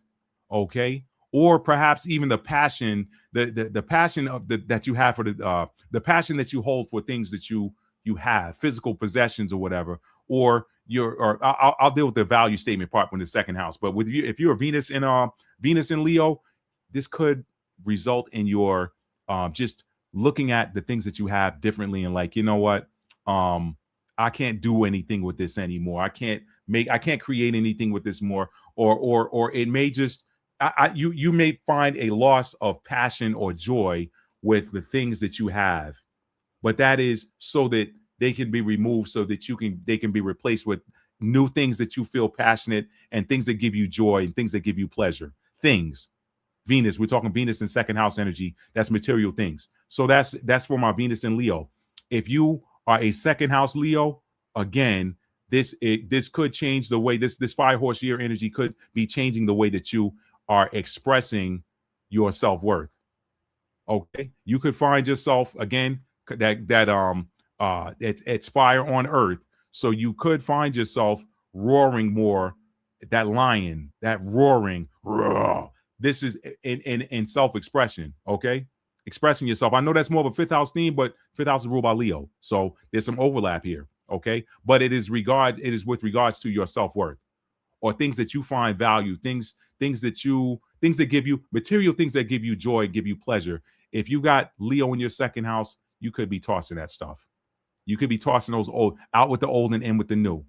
Okay. Out with the old. Why? Because it doesn't give me joy anymore. It doesn't give me pleasure anymore. I don't feel passionate about this thing. This thing that I valued for so long, it no longer has any value to me. And it's time to replace it with something new. Okay. All right. It also could be activating your passion to create things of value. Your passion to create things of value. You could be someone who creates things that are of value or that have perceived value. Okay. So this is and it could also be making you more confident with regards to your self-worth. Okay. Increasing your strength with your value statement, how you value strength, how you value confidence. Okay. Second house of values. That's Leo. That's Leo in the second, or Venus in Venus in Leo. Now, if you're a Venus in Sagittarius or a Venus in second house Sagittarius, you got Sagittarius in the second house, or you're a Venus in Sagittarius, freedom, expansion. You could, that's fire, right? Fire, that's fire again in a house of earth. So again, this could be more of that out with the old, in with the new, but you could find yourself leaving old stuff behind so that you could get things that are new, things that you value. Okay. And I'm not dealing with the relationship piece of the Venus and Sagittarius. I'm going to talk more about that when I get to the seventh house part of it. I'm just talking about the possession things. You could find yourself discarding things that are old and then going on these journeys or these adventures to get new things. Okay. Or to find things that Sagittarius is that adventurer. It's that explorer. You may find yourself traveling more to go get things that you want to have, that you value, things that you value, things that you want to possess, things that you want to bring into your possession. You want to go, you're probably going to travel more. This Firehorse year energy is activating that urge to go off and go get some new things. Okay. Or to go learn about, you could also, second house deals with money. You could find yourself going to learn or teach others about money, teach others about the value of their investments, that sort of thing. This investments live in the second house too. Okay. And I didn't talk about that much with the other two placements, but you could be Aries in the second house. You could be fighting for your money. You could be fighting for your money if you got Aries in the second house. Leo in the second house, you could be finding new ways to get money, creative new ways to get money, okay? Or to increase your wealth. I talked about the self-worth. I ain't talking about the wealth piece of it. Sagittarius, you can find yourself, Sagittarius second house, that would be typically a Scorpio rising. You got Sagittarius in the second house, you could be traveling to go get more money, okay? I need to go and I need to expand myself so I can get more money. This ain't working for me. This thing that I was doing, it ain't working for me anymore. I got a friend of mine who is a second house Sagittarius, and she was like, you know what? Everything I was doing on this conversation we just had yesterday, literally yesterday, she was saying, everything that I was doing on this old platform, I don't feel like it's getting me any money anymore. I need to go to this new platform with what I'm doing because the money's over here. This is real time. She's a second house Sagittarius, and that's exactly the conversation we had yesterday. And I wasn't even framing it around what we're talking about today. Okay. But that's interesting. I just want to give y'all a real time example. So you could be going off to find new ways to get money. Okay. All right. That's just another thing. And you could also be placing a new value statement on what you consider to be enlightening. Okay. It could be transforming the way you look at religion. Okay. Could be transforming the way you look at religion and spirituality. So those are some things, some themes around how this Firehorse year energy is affecting you if you got Sagittarius in the second house. Okay. I'm taking my time, y'all. I could have just barreled through it, but I want to give y'all each of these placements. So we're talking about fire this year. Fire. Okay. Ohio players, which y'all know about that. Anyway, so let's move on now to the third house and Mercury. Okay. Third house and Mercury. If you're Mercury in a fire sign or a third house fire sign, activation here. Activation. Mercury in the fire sign or third house fire sign. Mercury or third house Aries. My Mercury in Aries or my third house Aries. The third house is naturally ruled by an air sign, Gemini. So this is going to be a very pleasant, harmonious transformation for you this year. Okay, Aries in the third house. Look, or Mars in Aries in the third house are Mercury in Aries. This energy is transforming the way that you show up to communicate, the way you show up to learn. Hey, listen, I need to learn. You could be learning more about yourself. You could be getting educational material to learn more about who it is that you are. You could be watching this video right now if you're a Mercury in Aries or a third house Aries. Okay. You also could be talking more about yourself. You could be talking more about yourself. You could be telling people. You could be telling more people about who you are. You could be boldly and fearlessly expressing who you are and what you want. And that could be in an academic environment. It could also be in a workplace, okay? Because we're talking about communication. So what you want, you might want something in the workplace. I know workplace is more of your 10th house career stuff, but whatever Aries wants, Aries is gonna get. That's how Aries sees it. So it could be anything that you desire, anything that you want. Okay, desire. That's Mars energy. Aries and Scorpio. People talk about the Scorpio nature of desire. They don't talk about Aries. They just get it differently. They go about obtaining their desires differently because one's masculine energy and one is feminine energy. Okay, one magnetizes it and attracts it to themselves, Scorpio. The other one goes out and seizes it, Aries. That's the difference. Okay, so Aries in the third house. This information is transforming how you show up in learning environments or how you show up when it's time to communicate. Your communication is probably going to get more bold. Some people could see your communication as combative. You don't care though. You don't care. You don't care anymore. You're like, listen, I said what I said, and I said it the way I said it, and I did that for a reason. You probably got way out of pocket. I wasn't doing it just to be an a-hole. You probably got way out of pocket. Now that I'm standing up for myself, you got a problem with it. Nah, watch your mouth, watch your tone. It could be some of that this year. Okay. That's for my Aries placements. If you got Aries in the third house, Aries in or Mercury in Aries, okay? This Firehorse year is transforming us, y'all. It's gonna make you more fearless and bold in your speech, in your expression. Okay. All right. You're gonna show up. Listen, I'm here. All right, show up, take up space, that sort of thing. Leo, if you're a Mercury in Leo or Leo third house, this energy is going to increase your confidence in speaking. Okay. Again, more boldness, more self-confidence. Okay. Shine. You might shine bright in the area of communication or in the area of learning. Okay.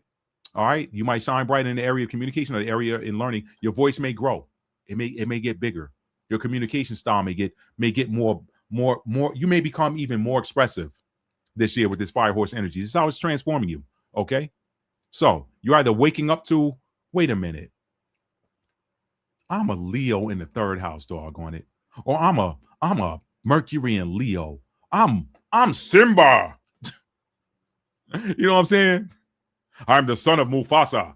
You getting more bold. You're recognizing that you're finding a passion in that speech. Okay? You're finding that confidence in it. If your confidence was shaky before, this Firehorse year energy is making you more confident in your expression, in your speech, in your communication with others. Okay. More confident in your learning. If you had to learn something before, but you weren't sure, you're going to get it now. You ain't even worried about it. It's increasing your faith in yourself. That's the other part too. Increasing that faith. Faith is a product of the solar plexus chakra, solar plexus, sun, Leo. That's how that works. Okay. All right. So you're shining or you're shining brighter. Now, if you are a Mercury in Sagittarius or a third house Sagittarius, this energy is just setting you free. You're like, you know what? I gotta speak. You also got that big expansion. You're talking about big. Sagittarius, ruled by Jupiter, it's about expansion, expansiveness. So the other thing about my Sagittarius is Mercury in Sagittarius or your third house Sagittarius, you are a teacher in the sign of the student. Okay. You have wisdom when it comes to knowledge. You're able to grasp it easily and quickly and bigger. So you're just going to expand more in that area of your life. Your communication, your communication is going to expand and get even bigger, even bolder. Okay. Even bigger and bolder with that Sagittarius energy. You may also be called this year to go, and somebody might want you to come and speak somewhere. You may be called to go and speak. You may be called to teach. Okay. You may find people now coming to seek you to get what is your philosophy on something. What's your opinion on this? We see you as wise. This Firehorse year energy is making you wiser. It's increasing, it's expanding. Okay. You got fire in the house that's ruled by air being activated by the energy of the Firehorse year. That's big. That's big. Also, if you've been someone that has held back things that you wanted to say, things that you wanted to express, things that you wanted to communicate, you're not holding back anymore. It's activating, it's showing you where you've held yourself back in communication or where you've allowed others to perhaps restrict you or confine you. Sagittarius energy does not like to be confined. It sets things on fire that try to confine it. That's Sagittarius energy. When you got it in the third house, anybody that tries to restrict your speech or confine your speech or stifle your learning, stifle your communication, you set it ablaze. You set it ablaze. So some of y'all could find yourselves in heated discussions this year.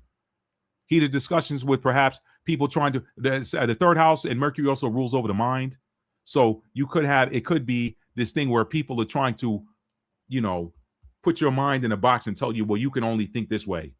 Nah, it's burning it down. It's burning it down. And you're like, you know what? Anything that has been trying to restrict or confine you or make you feel restriction, you can't say this. You're like, nah, I'm going to say it. I'm going to say it. And you're not even going to think about it. It's just going to come out. This is what happens with these activations. This is what happens with these upgrades. You go back after the fact and be like, I said that. Wow. Okay. So you're going to broaden your horizons with regards to your communication. You also may broaden your horizons with regards to learning. But the beautiful thing with Sag in the third house or Mercury in Sagittarius, it is the energy of the teacher in the house of the student, or in the planet of the student, planet of learning. You teach. Okay, a lot of y'all, and I speak for myself because I'm a Mercury in Sagittarius and a third house Sagittarius. I did a lot of tutoring when I was in school. As a student, I would tutor. Just kind of how that works. So anyway, let's move on now. That was the third house and Mercury. Fourth house is naturally ruled by the moon. So this is a water house. It's a water house naturally. If you got fire in this water house, then I already told you what to expect. This could be some powerful emotional and perhaps painful to a degree emotional transformation with this fire. Okay. Fourth house or the moon. If you got Aries in the fourth house or your moon in Aries, then this is going to be a year where you are this transformation. This is going to transform your emotions with regards to self. Okay. Your emotions with regards to how you pull up. I was about to say pull up. How you appear, how you show up. Could be pull up too. Okay. You could find yourself in going through a period of emotional turmoil. Emotional turmoil. If you got Aries in the fourth house or Aries or your moon in Aries, you also could have some powerful transformations in your home life. Okay. Powerful transformation, emotional transformation in your home and family life. Okay. But maybe a lot of you, if you got Aries, if you're an Aries moon or you're fourth house Aries and you have been putting your family first, and that's tough. That's a tough placement because the fourth house is ruled by Cancer. Cancer cares. Cancer is nurturing energy. Okay. You can find yourself with that Aries energy there. You got this conflict, this constant inner conflict of, well, I need to show up for my family, but I also need to show up for me. Who's showing up for me? Who's showing up for me while I'm showing up for everybody else? So this could be some emotional turmoil for you. Any fire sign there, really. But with Aries, it's about, hey, I've been showing up for everybody else. I've been going to war and protecting everybody else. Who's protecting me? Who's protecting me? Okay.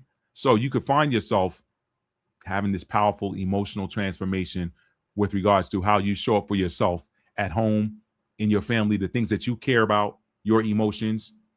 You're going to see this transformation. Okay. It's going to make you more bold. You're going to be way more bold now in expressing yourself with regards to your emotional content. I can't keep doing for y'all and not doing for me. That's what that's going to look like. Okay. For Aries, I got to do for me. I got to nurture myself now. I've been nurturing everybody else. I got to nurture myself. If I don't, how can I go to war for y'all when the warrior is laid up somewhere trying to recover because he's been giving out and not having it poured back into me. You're gonna pour back. You're gonna this Firehorse year energy is going to transform the way you show up for yourself with your emotions and your family. How that's going to look is you're going to be pouring more back into yourself, and you're going to do it. You're going to do it intentionally. You're not going to care what anybody thinks about it or how they feel. You're going to wake up and realize, hey, you know what, man? I've been giving to my family or doing for my family for years, and they've been taking, perhaps, and not giving anything back to me. Well, guess what? Now this transformation is happening. I don't care who likes it or not. I'm going to be intentional about nurturing myself now. Okay? And if we got to go to war to do it, then we're going to war. If we got to go to war, we're going to go to war. Let's do it. All right? Leo. You got Leo in the 4th house, or you're a moon in Leo. You're going to be, this is going to increase your self-confidence with regards to your family, your emotions, okay? You may be more, you could start to, this could activate your desire to create something that is based on your emotions or how you feel, okay? You might write a book, you might write a song or something like that. So your creativity, the 5th house energy, Leo energy, that's the energy of the artist, okay? So you also, it's going to cause that water vapor where, hey, you know what, you could go through some fiery emotional transition, but you rain down new energy of expressiveness and shine. You shine brighter after this is over and done with. After it's over, everything's over, said and done, you shine brighter. You're going to shine brighter with regards to your emotions. It's going to give you, you may have this fiery transformation that causes the water to boil or vaporize, but when it settles back down, you're going to be in this energy of, hey, you know what?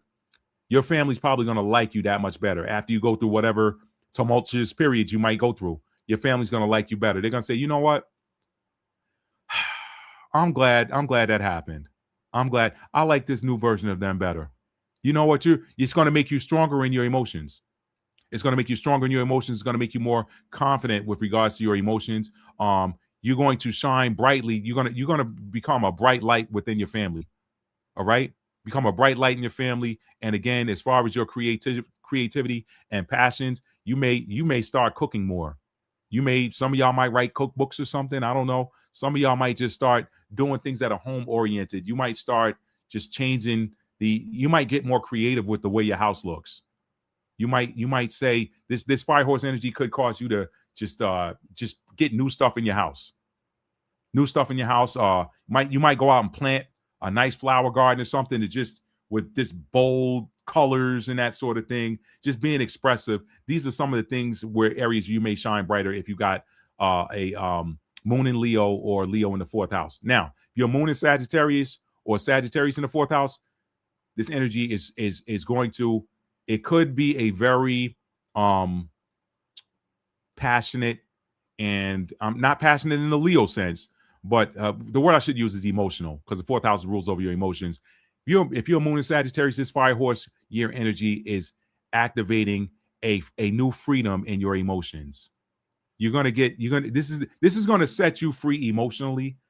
It's probably going to be painful at first, if it hasn't been already, but it's going to set you free emotionally and make you more emotionally expansive.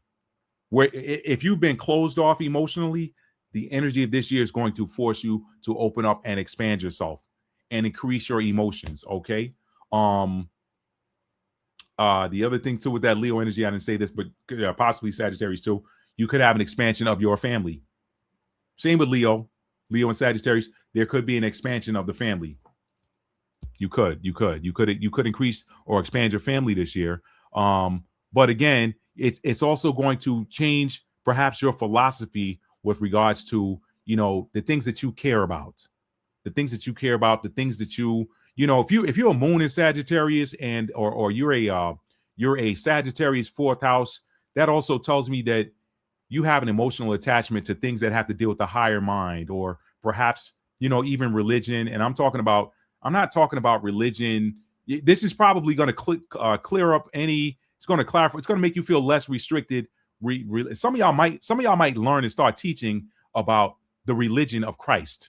the real religion of Christ, what he was teaching, not this cookie cutter fake religion stuff that they use to control people. Some of y'all might expand because you got an emotional attachment to true religious freedom and expansion, the higher mind. So some of y'all are going to some of y'all got that strong connection between your heart chakra and the higher mind, the higher consciousness, God, the way you look at God. You may increase your emotional connection. This is probably going to be a very powerful spiritual transformation for you if you're a moon in Sagittarius or a Sagittarius fourth house. It'll be a very powerful spiritual transformation for you. You're probably going to have these not transcendental in the sense of Pisces or the 12th house, but I'm talking about just the increase and the expansion of your higher mind. Okay, you also may want to this Firehorse year energy also may cause you to perhaps want to travel for some emotional reason. Some of y'all might take trips or whatever to set your emotions free. If you anything where you've been restricted or holding yourself back emotionally, you're not gonna be able to do it anymore.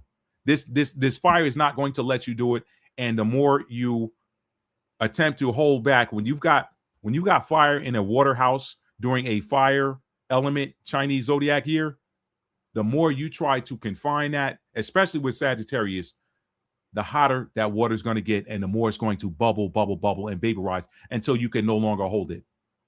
You can try to put a lid on a pot that's boiling.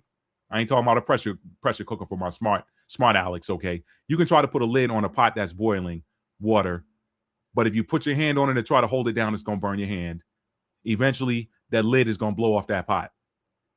That's the imagery I want you to get. So this Firehorse year energy is not going to allow you to hold yourself back emotionally anymore. It's not going to allow you to let others restrict you emotionally. This is going to set you free emotionally. It may be painful at first, but remember, it's going to rain down fresh, new emotions for you, okay? And you're going to broaden your horizons with things like that. Let me get off of that. Okay, let's move on to the fifth house. If you're a sun in a fire sign or a fifth house fire sign, if you're a sun in Aries, you listen. If you're a sun in Aries, you're a sun in Aries or Aries in the fifth house, you're gonna shine bright in your boldness, in your just showing up. Again, the Aries is the energy of appearance. Aries is the energy of showing up. Aries is the energy of I'm here. This is who I am. This is what I want. That's Aries really anywhere in your chart. I love that energy, by the way. But if you're a sun in Aries, you are going to, this Firehorse year energy is going to shine. It's going to help you shine even brighter. The fifth house is the house of shine. I call the fifth house your secondary sun sign. Okay? So if you're a sun in Aries or a fifth house Aries, it's practically the same thing. Okay? You're going to find yourself more bold with your creations, more bold with your expression, more bold with your passions, more bold with the things that you're going to show up to have fun. You're going to be intentional about doing things that are fun this year. You're going to be intentional about doing things that are fun, doing things that give you pleasure, okay? Some of y'all may get into some new competitive types of activities, whether it be competitive gaming, competitive sports, competition, anything where competition is. You guys may find yourself engaging. This Firehorse year is going to put you back into the arena, or put you into the arena of competition so that you can compete. All right. So you can compete and be that ram in the area of competition. That's the fifth house energy too. Competition, but fun, not fighting, fun. More stuff that's fun. Not that Mars first house energy, which is like fighting. No, this is fun type of competition. So that's your Aries, and you're going to be intentional about it. I'm you know what? I've been working my ass off. I'm going to have me some fun this year. I'm having some fun. You don't even know why you're doing that. That's that Firehorse year activating you. It's activating you, okay? It is activating you. It's transforming you.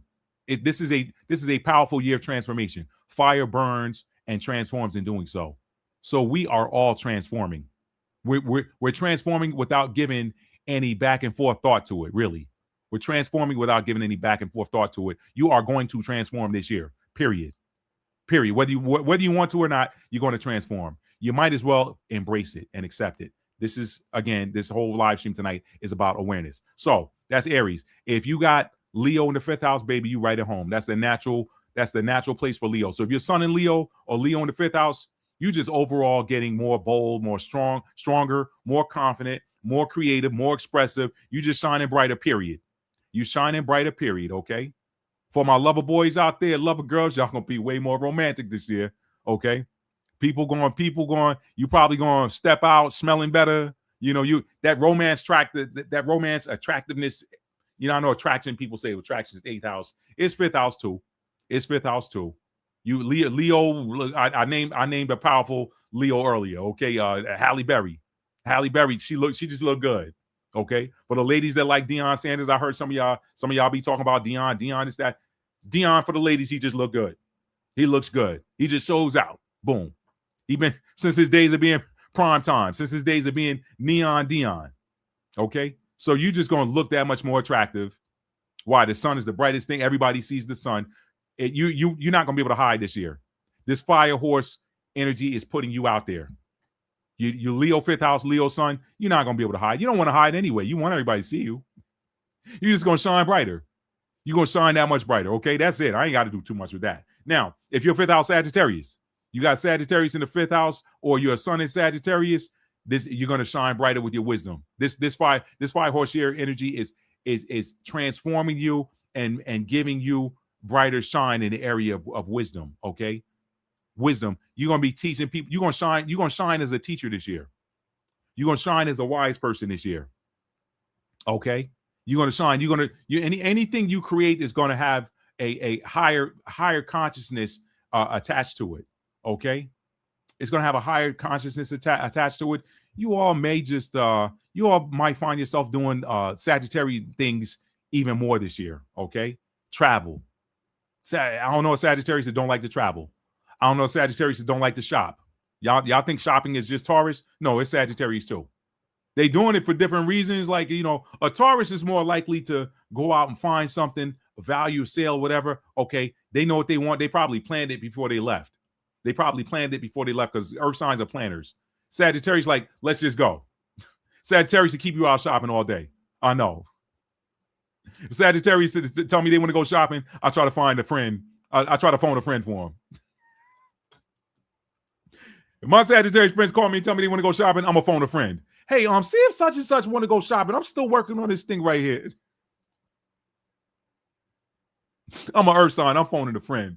Sorry, y'all. Anyway. So that's my Sagittarius placements. I told y'all, man, if you got fire in a firehouse, it's easy. You got fire in an air house, it's gonna be an easy year. It's a little bit more of a challenge if you got earth or water. So let's move on now. If you're a Mercury in a fire sign, or as I already did Mercury in the fire sign when I was talking about the 3rd house, so I'm not going to repeat that. Let's just deal with the 6th house. If you're a 6th house fire sign, this is how this year is transforming you. Okay, 6th house is about our health. It's about our wellness. It is about our daily activities. Okay, a lot of people put the job in the 6th house. The job ain't necessarily the 6th house. The job is more the 10th house. The 6th house is how you do the job. That's the 6th house. The 6th house is the how.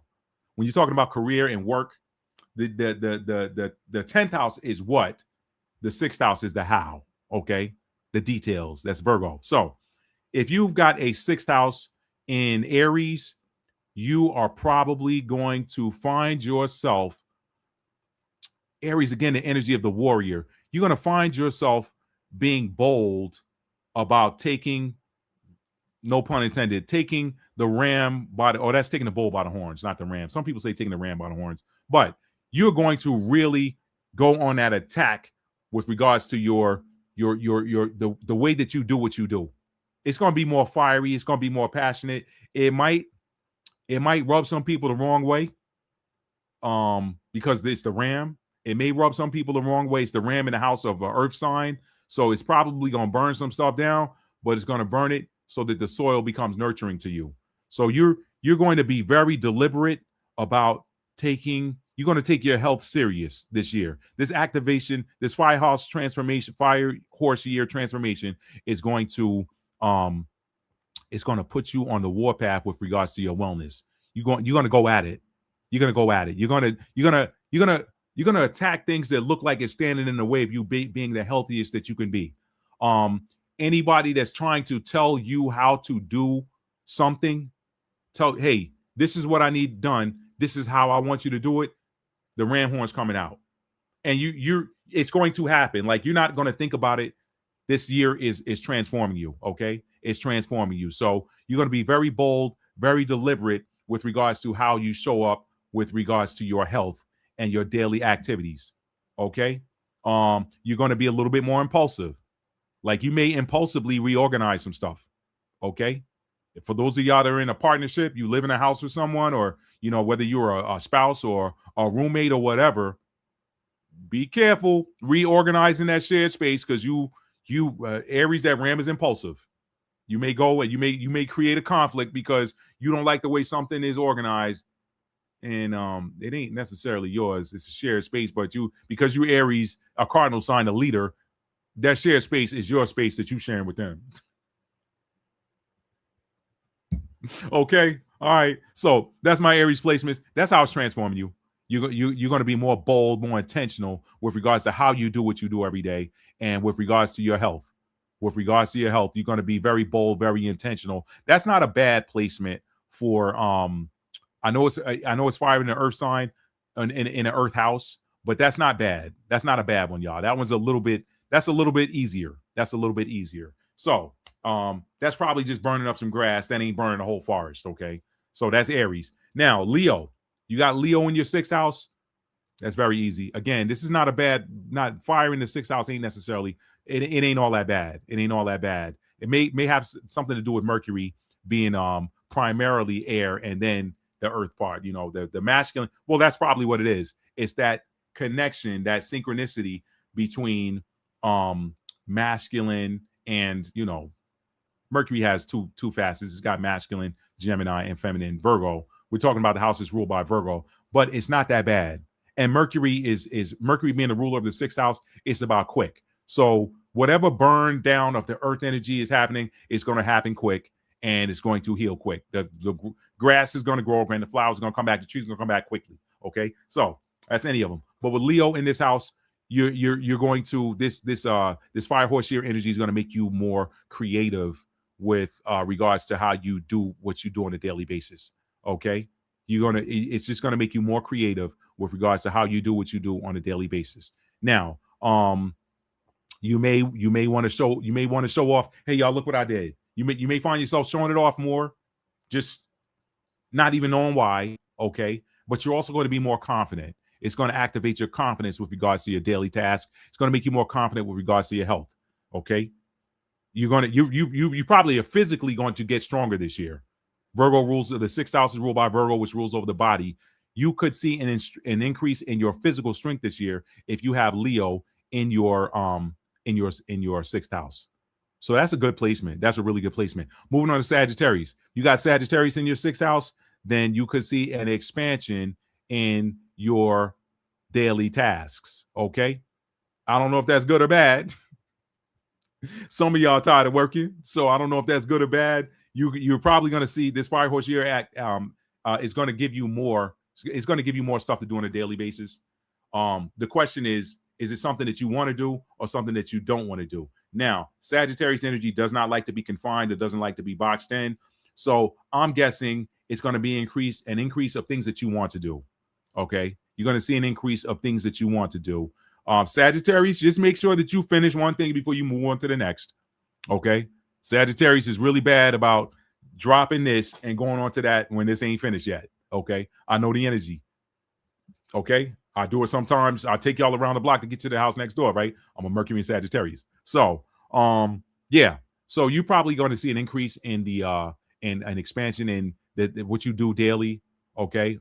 What you do daily, how you do it. It's going to be daily tasks and routines live in the 6th house. So you could see an increase in your daily tasks and routines. Just make sure you don't burn yourself out, Sagittarius. Okay. Make sure you don't burn yourself out. You're also going to see an expansion in your health. You're going to get healthier this year. This transformation is going to make you healthier. You're going to see an expansion in your health. Okay. It could come after maybe some sort of small crisis where something had to get burned down to get you to get serious about it. Okay. But all in all, it's going to be for your good. It's going to be for your good. And you also could find yourself teaching people this year. You could see an increase in teaching people how to do things that are like how to do manual tasks or whatever. You're going to see an increase in you're going to want to organize things more. You're going to see an expansion in your desire to get things organized. And you could see an expansion in your philosophy with regards to that, how you look at daily tasks and routines and health, and how you look at getting organized, that sort of thing. You could see an expansion. Again, Sagittarius is the energy of expansion and freedom. If somebody's trying to restrict you, there's going to be fire. Okay, there's going to be fire, and you're going to be set free. You're going to free yourself. Okay, you're going to free yourself. Sagittarius is the energy of self-freedom.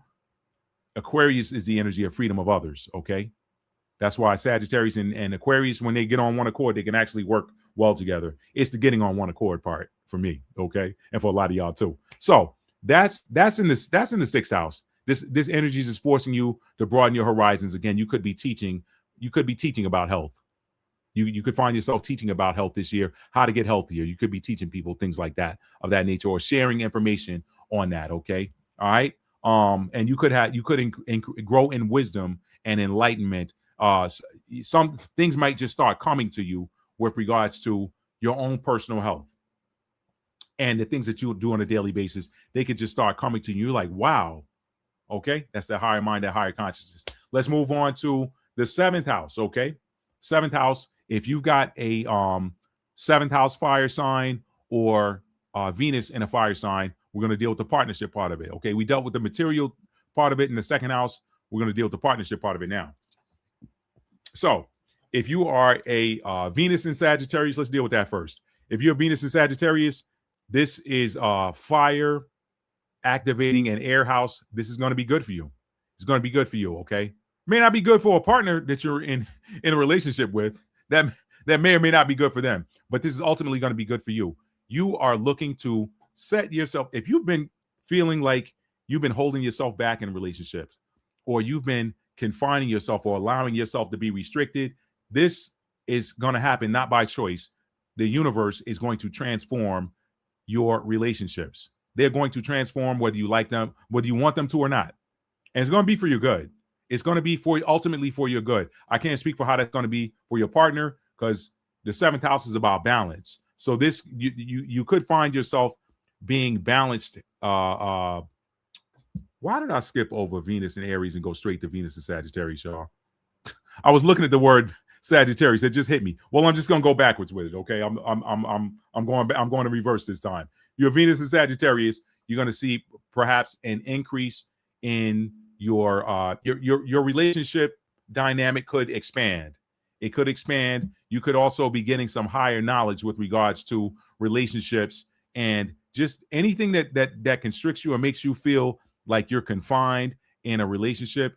This Firehorse year energy is burning that away and transforming you. That's Venus in Sagittarius. It could be, personal relationships, interpersonal relationships, could also be business partnerships. So you're going to see, you guys could probably find yourself partnering more with an increase in business partnerships that are going to be for your good this year. Okay, the universe is going to activate it. It's going to show up, and you'll know it when you see it. Okay, whether it's business or personal, whatever. Now, if you're 7th house Sagittarius, same thing. If you got Sagittarius in the 7th house, it's going to be the same thing for you. Same thing. Okay. 7th house Leo or Venus in Leo. 7th house Leo or Venus in Leo. You're going to be more expressive in your relationships. Okay. You're going to be more expressive in your relationships. You're going to shine brighter in your relationships. You are going to grow in your confidence and your determination with regards to just your passion for relationships. Okay. Some of you could be getting into new relationships. Okay. You could be creating something in a relationship. Your relationship could be producing children this year. Venus in Leo or a Leo in the 7th house. Your relationship this Firehorse year could be transforming something, and that transformation could result in children. Okay. The birth of a children or impregnation or something like that. It's the energy of creativity. Okay. So, yeah, you could You could find also, just creation. You could be forming new business partnerships as well. You'd be forming a new business partnership. Your current business partnerships, this Firehorse year is probably going to strengthen those. It's probably going to strengthen it. Leo, strong, strength, okay, confidence, faith, more faith in your business partnerships, more faith in your relationships, okay. Your relationships could be pushed out more in the spotlight. More people could be looking at your relationship or your business, and because it's shining brighter, okay. You got the sun ruling your seventh house, so that is a bright, shiny relationship, something that people look at. Things that are in the sun are seen by all. So your relationship could be more thrust into the spotlight this year, where people are looking at your relationship and people talking about, oh, look at them, goals, hashtag goals, that sort of thing. Okay, let's move on to Aries. If you're a Venus in Aries or a seventh house Aries, this could be a situation where you are, that's that dichotomy thing. You got the energy of self in the planet or house of partnership. So that's that dichotomy thing. If you're a Venus in Aries or a seventh house Aries, this is going to activate how you show up for yourself in your partnerships. How you show up for yourself in partnerships. This is who I am and this is what I want. That is going to happen in your partnerships. Okay.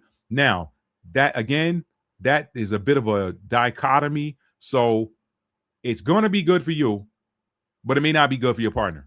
Okay. Your partner may not want to hear that because it's the balance scale, but it's ultimately the universe forcing you to show up. That's a tricky placement. I'm a Libra rising, so I get it. I'm a Libra rising. It is when you're a Libra rising, when you got Libra in the first house, you have the energy of partnership in the house of self.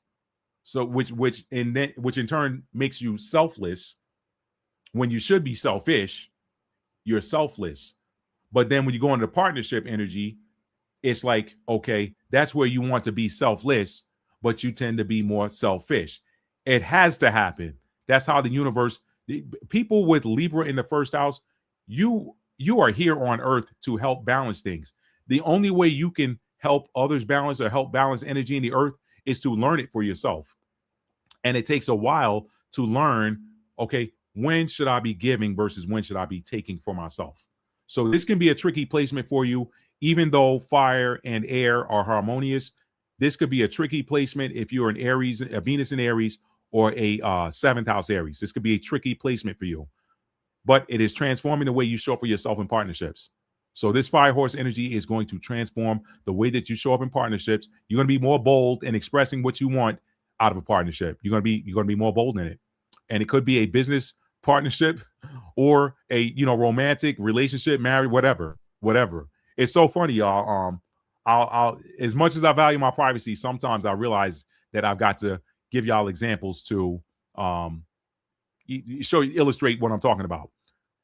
So I had what do you call this? A book marketing agency contact an individual from a book marketing agency contact me just randomly via email, and I intentionally tried to run this person off with the way I was talking to them, because I'm like, listen, if they stick around after, and I wasn't being like reckless with my mouth, I was just being very bold and very intentional. This is what I want. Don't give me no fluff. I told this person in my first email response, I said, look, let's skip the foreplay and get right to it. That's literally what I said. I said, I'm a no nonsense person. I ain't got time for it. Let's skip the foreplay. You're here because you have something that you're trying to sell to me. So show me what it is that you're offering. Okay. Give me your portfolio of services and what they cost. I'm a numbers guy. I don't have time for the fluff. Let me see, because if the numbers aren't right, I don't care what you're offering. And by the way, you try to fluff me with telling me about a version of my book that's no longer in print. Why are you talking to me about the first? I said, I already know you didn't read my book, because I said, okay, she gonna run off after this. But she's stuck around. I'm like, all right, maybe we'll do business. I don't know. I like some of the numbers here. Maybe we'll do business. Maybe I'll give you a trial. That's an example of what I'm talking about. Like, how do I show up for myself in partnerships? I ain't got time for no sugarcoating. Just give me the numbers. And I'm a Capricorn too. I ain't got time for that. Just give it to me. All right. Anyway, I wanted to give y'all that example of what that looks like when you have a Venus in Aries or a seventh house Aries during this Firehorse year. That's probably, I don't know that I would have talked to somebody like that. And I ain't giving you the whole email, but I was very bold and very matter of fact. And I was like, look, if you can't deal with that, then you ain't somebody I want to work with anyway. So don't come over here wearing your heart on your sleeves. Tell me what it is that you're offering. What we got? What we doing? What we doing here? And turns out I might be doing business with them. I don't know. We'll see. I'll give them a trial, see what happens. But anyway, y'all, that is what that's going to look like. I don't think I've ever approached anybody. Like, I'm still me, but I was more bold in how that went down. And I'm like, that has to be this external / internal energy, because as within, so without. So yeah, this is the Chinese zodiac year of the fire horse, but we all have fire energy within us. So as within, so without. This is what that activation looks like. Let's move on to the 8th house, okay? 8th house, or Mars / Pluto. Pluto is the energy of transformation. So this is raw transformation energy. The 8th house is the house of transformation. So this is pure raw transformation. However, it is a water house. Okay. It is a water house. So if you got Aries in your 8th house, or you're I already dealt with the Mars and Aries. I'm not going to deal with that part. So, because I talked about that in the 1st house. So I won't talk about Mars. Pluto is the energy of transformation. Just keep that in mind generally. So that matches the 8th house. So I won't talk about Pluto as a planet because it's a generational planet too. And we don't know anybody alive that is a Mars and freaking Gemini, or a Pluto in Gemini, or a Pluto in Aries. Like, we don't know one, do we? So Pluto's in, because Pluto's in Aquarius right now. So we don't know anybody who would still be living the last time Pluto was in Aries. So just giving that as an example. Well, I'm not going to touch Pluto. Just know that Pluto is a generational house or whatever. So you could be where's Pluto right now currently? You could be a Pluto in Sagittarius. You may be watching me and be a Pluto in Leo. You could technically be a Pluto in Leo watching me, but you're not going to be a Pluto in Aries watching me right now. So you could be a Pluto in Leo, or Pluto in Sagittarius. So, but I'm not going to deal with that. Just know that Pluto is the energy of transformation. So we'll deal with the Mars. Yes, this is Mars is the ruler of the 8th house, but the 8th house, the house, and fire is transformation, but we're talking about fire in a water house. So y'all already know what comes with that. I told you earlier. If you've got a 8th house in Aries, this is going to be a powerfully transformative year for you, where this fire horse energy is activating your 8th house of transformation. Okay, so this is going to be a year of emotional transformation for you. You got no control over it. Just embrace it. Embrace it. It's going to be, this fire horse year energy is burning up the old water so it can vaporize and go back to the heavens and rain down fresh. Maybe your emotions have been sullied. Again, water sitting at the bottom of something, it gets silt in it, it gets stale, whatever. The universe is heating this up so it can boil and turn into vapor, so it can go back up to the heavens, be cooled, and rain down fresh and new. Okay, so you are going to transform, period. But it's going to be an emotional transformation with Aries in the 8th house. There could be conflict energy. Conflict could be causing you to transform. It could be conflict causing you to transform. The 8th house, I said I wasn't going to get into the intimacy part of Mars. I'm not going to get into the intimacy part of the 8th house. But some of you, the 8th house is shared resources as well. But some of you, if you have Aries in your 8th house, this could be a powerful year of transformation with regards to your intimacy. Okay, I'll leave it at that. So y'all can do what you want to do with that. But this is pure transformation energy. But the 8th house is also magnetism. So this fire horse energy is making you more magnetic. Okay, it's that magnetism is going to increase after that release of old emotions, after that release of old water, after that water vaporizes. You're going to come out new. You're going to be even more magnetic, and you're going to attract more of the things that you desire. When this is an activation of or a transformation of who you are emotionally. It also, the eighth house is spiritual. It's the house of the seer.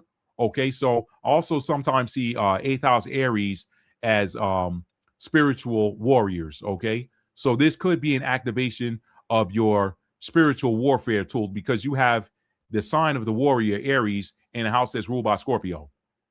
So this could be an interesting marriage of your inner masculine and feminine energies. This could be an interesting marriage of your inner masculine and feminine energies. The house itself is feminine, is Scorpio, but the energy Aries is masculine. So this could make you an even more complete spiritual warrior or seer, or this is going to enhance your ability to just see things that are spiritual. You'll also be able to see conflict. You'll be able to see conflict before it happens. But the most important thing, remember, when you talk about Aries, Aries is the energy of appearance and how we show up for ourselves, how we express who we are and what we want. This is going to activate a new expression of who you are with regards to your spiritual capabilities and your magnetism, perhaps your sensuality, and what you want, what it is that you want. You're going to be more bold, more fearless. You got no control over it. It's going to happen. Okay. Leo, if you got Leo in the eighth house, this is going to make you more creative with regards to your transformation. Okay. It's going to make you more creative with regards to your transformation. It's just going to transform you, make you more creative. It's also going to make you more passionate. That's an interesting placement to have Leo. Y'all, it's hard to talk about the eighth house with fire and not talk about the intimacy piece of it. It's hard not to. So Leo is the energy of passion, desire, creativity. That energy, Leo and Scorpio Leo in the house is ruled by Scorpio.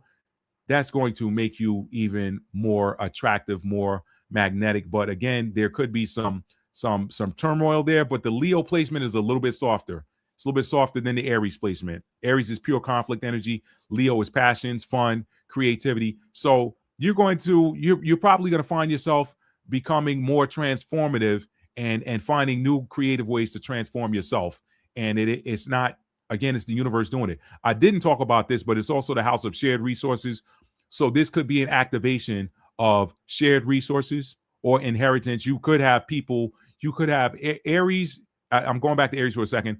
Aries in the eighth house, this could be an activation. When you got Aries in the house of shared resources, you could be more demanding about what it is, not demanding, but just more bold in expressing what it is that you want or what you want to share with someone. Okay, it's the shared house of shared resources is the eighth house as well.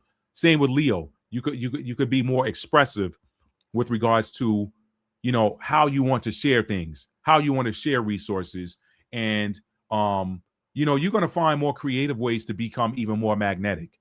So I think that this Firehorse year, if you got Leo in the eighth house, it's going to make you more physically attractive. It's going to make you more physically attractive and more physically bold and just bright. This is a good, this one is a little bit softer than the Aries in the eighth house. So that's Leo. More creative with regards to your manifestations as well. Your ability to manifest all of that. Okay. Let's move on to Sagittarius. If you got Sagittarius in the eighth house, again, expansion of an increase and expansion in your ability to manifest, in your ability to attract things that you desire. Okay. It's going to enhance that. It's going to increase it. Again, you've got Sagittarius in the house of the seer. So it could give you even more enhanced spiritual insight. And you're not going to, it's going to break you free from any types of restrictions or people trying to box you in or define you. Define not so much who you are, that's more Aries, but this is going to break you free from any restrictions of others outside of you trying to define you or teach you how you should behave based on their philosophies, because you know different. So your manifestation capability is going to expand if you got Sagittarius there. Remember, everything Sagittarius touches expands. So your magnetism is going to expand. This is going to be a transformation of your ability to magnetize things, to attract things, to share abundance. People, again, more people. You can see an increase in people giving you things. It's just, those are just some themes. Again, I didn't want to touch on the intimacy part that much, but it could be an expansion of, you know, your intimate life as well. And that's the fire. This is transformation. Firehorse year transformation. Again, because this is fire in a water house, there may be a little bit of volatility before things settle down. Okay, so let me see where I am on time. We got 4 more houses, 9, 10, 11, 12. Ooh, let's keep going. Y'all, when I originally had this in mind, this would have been a lot shorter video because I wasn't going to go through each of the 3 signs. I was just going to give y'all what the placements touch. But I said, you know what? Let me just take my time with it. So here we are.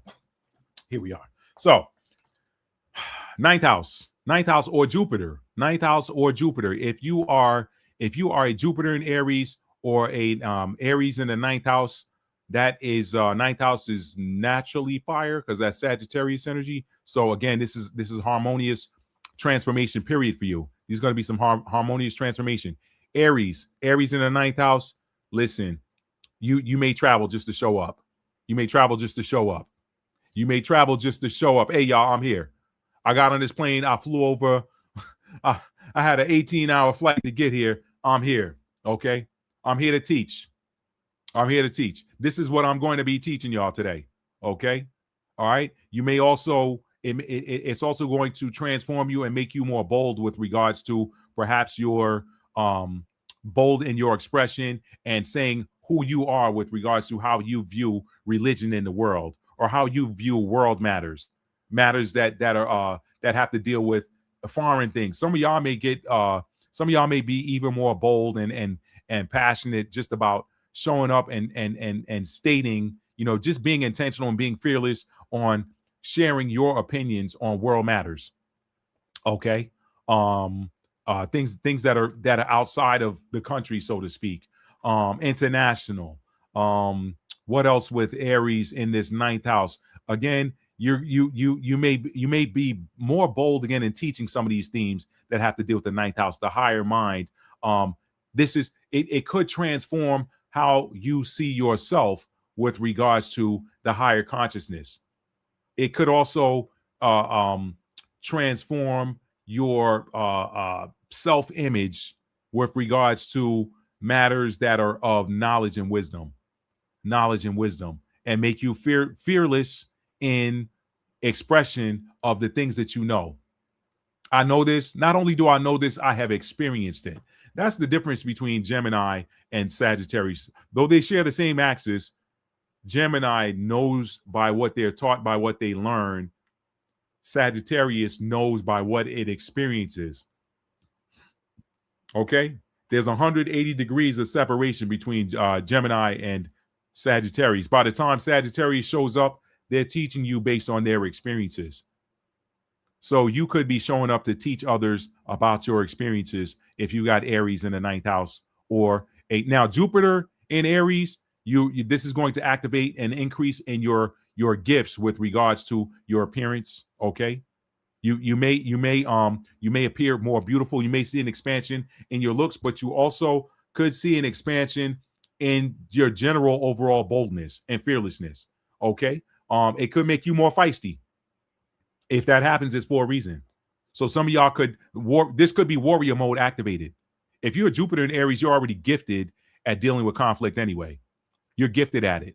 So this Firehorse activation could be transforming you and giving you an increase in your warrior gifts. Why? It don't take a rocket scientist, or it don't take a magnifying glass to see what's going on in the world today. It's a lot of conflict energy out here. And some of y'all with these Jupiter and Aries placements are being called to step up and be leaders. Okay? Be leaders and be bold and fearless in being a leader during this season of conflict. And that may be anywhere. Okay? All right? Libra and Aries both they're on the same axis. They both do conflict resolution. Aries just goes and shows up and is like, all right, let's knock this out. What's up? What's good? And I don't mean in a physical violence way. I'm just talking about just in dealing with conflict in general. Libra, they want to discuss it, negotiate it, try to settle it, try to harmonize it. Aries like, nah, it can't be harmonized. We tried that. We're gonna do it my way now. So those gifts are increasing anyway. Okay, you could be a competitive fighter or something like that too, or you could be a soldier watching. I don't know. Your gifts, your warrior gifts are going to enhance. Okay, you want to know what your warrior gifts look like? Look at the house that you have. That Jupiter and Aries is in. Look at the house. Also look at the degree. Now, if you've got a Leo, if you're a 9th house Leo. Also, the 9th house is where your gifts are. It's ruled by Jupiter, so it's what you're gifted in. So you're just going to increase in that anyway. The 9th house is the house of expansion. So if you're a Leo in the 9th house this year, this Firehorse year energy is activating. It's expanding your creative gifts. It's expanding your confidence. It's expanding your expressiveness. Okay. You may travel to show off things, or you may travel to perform. You may travel to create new art. You may travel to create. You may travel to procreate. You're saying, I don't know. You might be one of the passport brothers. I don't know. I'm just saying. It's a possibility. I can only tell you what I see. All right. It's a possibility. So, but anyway, it's going to be a general increase in you also. You could see an increase of travel to do things that are fun. It's activating. It's going to transform you and make you realize, hey, maybe I need to get out to have more fun. Maybe I'm bored with doing the same thing over and over again around here. Maybe I need to get out of the country. Maybe I need to get out of the country, or maybe I need to go across the country, or maybe I just need to travel a considerable distance to do new things that ignite my passions, or to do things that wake up my inner child. That's that Leo energy in the 9th house. Okay. Jupiter in Leo is going to, you're going to see an increase and expansion in your creative gifts. Okay. That's Leo. That's Leo in the 9th, or Jupiter in Leo. Now, if you're Jupiter in Sagittarius or Sagittarius in the 9th, you're right at home. You're just going to see an increase. Is activating an increase in your general Sagittarius energy. Okay. You're going to get wiser. You're going to get more expansive. You're going to, again, anything a Sagittarius touches, it expands. So you're going to be more expansive. Your gifts are going to expand, going to enhance more. You're just gonna you're gonna have more freedom. You're gonna have more freedom. So I don't need to touch that much. I mean, you got Sagittarius in the planet that rules Sagittarius, and in the house that's ruled by Sagittarius. So you're right at home. Let's move on to the 10th now. Talking about career, Saturn or 10th house Sagittarius. Let's deal with that. Not Sagittarius. I did it again. Let's go to Aries. Aries in the 10th house. This fire. That's fire in an earth house. So you could see a transformation where you're burning down aspects of your career. Why? So that new opportunities can grow. So that the soil is fertilized and new opportunities can grow. So Aries in the 10th, how you show up for yourself in the career space, how you show up in the public, how you show up, how you say, this is who I am and this is what I want out of this career. That may happen for some of y'all. And it's not anything that it's probably been bubbling for a while, but y'all, it's just going to come out. I'm telling y'all, these activations, they happen. You wake up one morning and you're like, you know what? This needs to change. I've been feeling it myself. A lot of y'all have been seeing it. It's probably something that's needed to change for a while that hasn't. This is the purpose of this is a machine we live in, y'all. This is a machine that was created, designed by the Most High expertly to guide us through our experiences in a physical body. Okay? That's all these things, these planetary energies, that's what they're there for. They're to guide us through our experiences in these physical bodies. The difference is we are free will beings, so we can there are things that we can choose. We can choose to fight against these energies, or we can choose to be harmonious and roll with it. Everybody's got a unique life plan and script, and they're uniquely designed and beautifully made. Everybody is. Okay? So just got to go with it. You don't have to go with it. You can fight against it, but it's here. It's going to happen. These things are going to happen. You're going to wake up and say, this needs to change. That's what's happening with this Firehorse year energy. So when you're talking about Aries in the 10th house is ruled by Saturn. So it could be a Saturn in Aries too. Your Saturn in Aries, that's a tougher placement because Saturn restricts us. Okay, Saturn restricts us. The 10th, you know what? Maybe I'll deal with Saturn. Saturn restricts us. So what's happening with if you got Saturn in Aries during this Firehouse year, you're going to see a transformation that is going to ease that Saturn restriction. That's what this activation is for. It's not activating more restriction. It's here to help. Transformation does what? It changes. So it changes us and eases. It's going to ease that situation if you got a Saturn in Aries. Okay. All right. Saturn in Aries, you're restricted in your ability to just, it holds you back. And, I better not do that because this will turn into a Saturn lesson. I've talked about that on my channel before. So let me leave the Saturn piece out of this. Let's just deal with the 10th house. Yeah, because I don't want to, that'll take more time. Let's just deal with the 10th house piece of it. You got Aries in the 10th house. You're gonna show up in your career and be like, look, enough's enough. This is who I am. And this work that y'all got me doing it's not representative of who I am. This is who I am, and this is what I want. Let's make this happen. Let's make this happen. And if it doesn't, you're going to show up somewhere else. You're going to show up somewhere else. That's what's going to happen. This Firehorse year energy is transforming how you show up in your career, how you express what it is that you want in your career. If you are a 10th house Leo, if you're a 10th house Leo, this Firehorse year is going to transform your confidence in your career. It's going to transform your creativity, your expressiveness, okay? Your overall shine. Maybe you've been doing work, but others have been getting shine for work you've been doing. This is going to, I love that. The more you look at this Leo energy, when you look at the part of it, every sign has high vibe and low vibe aspects to it. It depends on the person.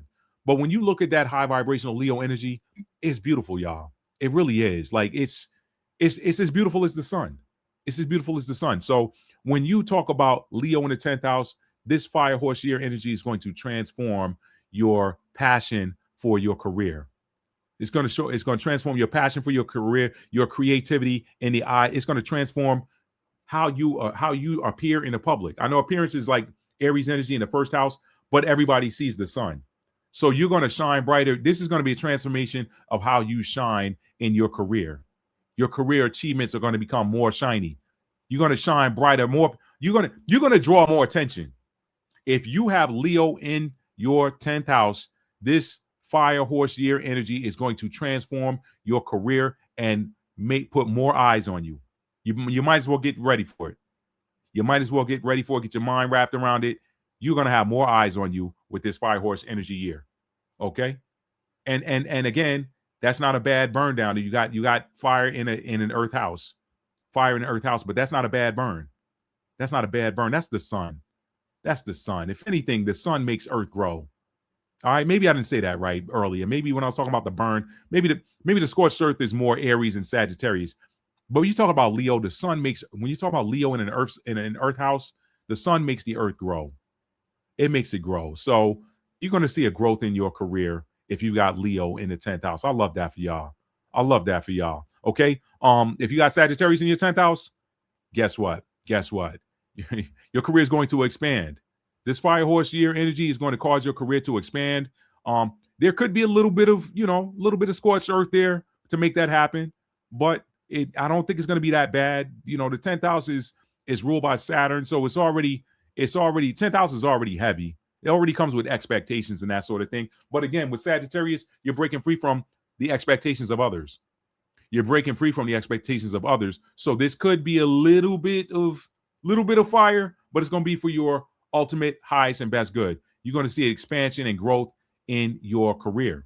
Expansion and growth in your career. A lot like the Leo. You could be teaching more as a career, or you could be called upon to travel. You could be called upon to travel to go and share your wisdom with others. That is something that you're going to see with a transformation. But you're going to have a transformation of your higher mind and your higher consciousness with regards to not just your career, but things of a more expansive nature and more foreign nature. When I say foreign, I'm talking about away from the norm, away from your house, your home, your city. your state, maybe even your country, and deal with more stuff on a faraway scale, or your faraway distant lands. Okay. And also, if you've been restricting yourself and holding yourself back in your career, this Firehorse energy is going to remove those restrictions, or that others holding you back. If you're in a career space where perhaps bosses or managerial staff, or people above you have been trying, or even some of your peers have been trying to hold you back, that's getting burned down. They're not going to be able to hold you back. Sagittarius energy's got to run free. It's got to run free. It's got to roam. It's got to be able to expand. So anything that has tried to bind you, those bonds are getting burned. Those chains are getting melted. Those ropes are getting burned. Nobody's going to be able to hold you back. You're going to run. The horse is going to run. The horse is going to run. It's going to expand. It's going to explore. So I love that for you, Leo. I'm sorry, Sagittarius in the 10th house. 11th house. 11th house, okay? I'm not going to deal with the planet. The planet is Uranus. I'm not going to deal with the planet. 11th house. If you got Aries in your 11th house, fire in the 11th house, that's fire in an air house. That is good. That's good energy. That's harmonious. If you got Aries in your 11th house, this Firehorse year energy is transforming the way it's transforming your social circles. It's going to transform your social circles. It's going any social circles that have not been serving you. If you've been in a company of people who are haters, they're hating on you and stuff like that. That happens in social circles sometimes. Fire comes to transform what needs to be transformed. It ain't burning just to burn. It's coming to transform whatever needs to be transformed. So if you got people that have been hating on your appearance, hating on how you look, hating on how you show up, hating on, they don't like how you express yourself, how you say this is who I am and this is what I want, that's getting transformed. That's getting transformed, okay? The social, you're going to see a transformation in your social circles. It could come with some conflict energy because Aries is about that life if they need to be. So it could come with some conflict energy, but ultimately it is going to, and it's in the house of the liberator. Okay. Aquarius is the ruler of the sign. Aquarius is the sign that rules over the 11th house. Aquarius is the liberator and the rebel. So you are going to, you could find yourself rebelling against any types of limiting structures. Okay. Structures that try to limit the greater collective. This is going to transform you and put you in warrior mode where you can go and fight for those. You can fight for those organizations. You could fight for those people. They're probably repressed peoples or whatever. You can find yourself fighting for them more. It's going to increase your power, your boldness, your fearlessness. Okay. All right. How you show up for yourself, for others. It's going to, that leader, that fiery leader in the house of the collective. That's a powerful placement. So this is making you even more powerful. Why? Because we're in a season where it's necessary. It's necessary for those leaders to step up and represent those that cannot fight for themselves. So this is giving you even more power and more boldness there if you got Aries in your 11th house. Okay. And you're going to look good while you're doing it. You're going to look good while you're doing it. Okay. Aries does rule over the first house of appearance. So it's going to be a transformation of looks. That might make it even easier for you. It's something funny, y'all. It's just weird how this happens. But when you got looks, people are, for some reason, are more accepting of what it is that you have to offer. That's why very seldom do you ever see an unattractive salesperson. Very seldom do that salesperson, if they're armed with looks and product knowledge, they're going to be a very successful salesperson. Okay. Why? Because people will buy it even if it ain't a good product, just because they want to talk to you. That's how that works. I've seen people in corporate spaces that are just really not smart. They're not smart, but they look good and they know the product. You talk to them, you like, how did you make it through grade school? But they're armed with looks and they're smart enough to learn just enough about that product to be able to tell somebody about it. Half the time they'll show up with the brochure and read it, but who cares when they look good, right? Anyway, that's Aries in the 11th house. So this Firehorse year energy is going to activate your boldness and your fearlessness with showing up to fight for others, to represent others. Okay. You're going to show up and show out for others even more. And why? Because this is a season, especially with Pluto in Aquarius. Pluto in Aquarius, that's a beautiful transit for someone who has Aries in the 11th house. Because Pluto is the natural destroyer. It destroys and tears down things that no longer serve. And Aquarius is the energy of the collective. So Pluto in Aquarius is a tearing down of structures that do not serve the greater humanity. You got that, and you are Aries in the 11th house. That's power. I wouldn't want to stand in your way. I would not want to stand in your way. Leo in the 11th. Leo in the 11th. Again, this energy of confidence, strength, creativeness, shine. You're just going to shine brighter in your humanitarian efforts. You're going to shine brighter, and your friends you're going to shine brighter in front of your friends. You're going to be, this is going to increase your passion for representing others. It's a transformation that's going to happen. And Leo is that fierce, ferocious, that courageous lion that again, it sits opposite Aquarius. So every Leo has a little bit of Aquarius in him. The head side of the coin is Leo. The tail side is Aquarius. So when you got Leo in the house that's ruled by Aquarius, that also is an interesting placement, because you show up and shine, but you're shining on behalf of others. So you're gonna see a brighter shine in your representation, in your networks, and how you Leo. Even though Leo is a fixed sign, a lot of Leos have leadership energy in them naturally. Why? Because the lion is the king of the jungle. So Leos are not a cardinal sign. They don't kick off the season, but it doesn't mean that they don't have leadership ability.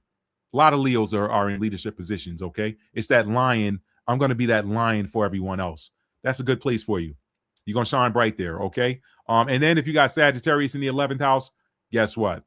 More expansion, more this Firehorse energy year is going to expand your being a wise teacher to the collective. Okay. It's going to expand your sharing of your wisdom. Okay.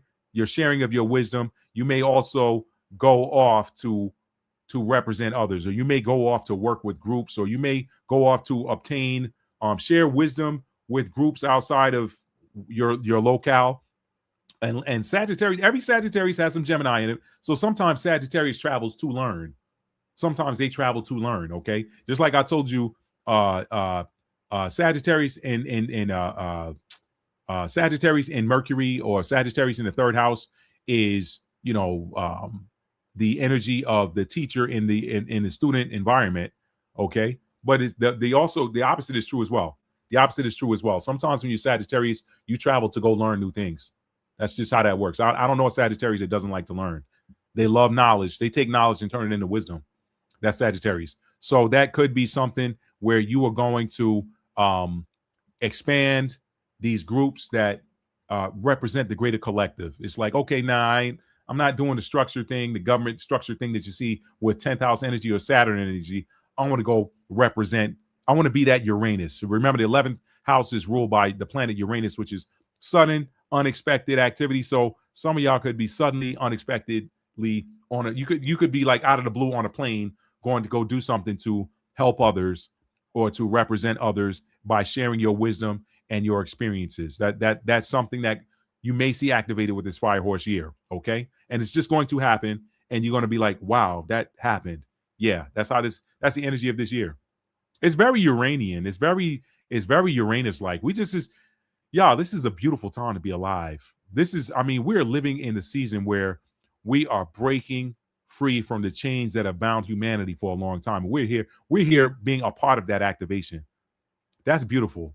That makes you listen. If you were chosen to be here for this time, and you're some sort of leader, action leader, activity leader, thought leader, even if you're not a leader, even if you're somebody that's helping to knock the stuff out, like everybody's not going to be a leader, everybody's not going to be an executor, everybody's not going to be a what do you call it?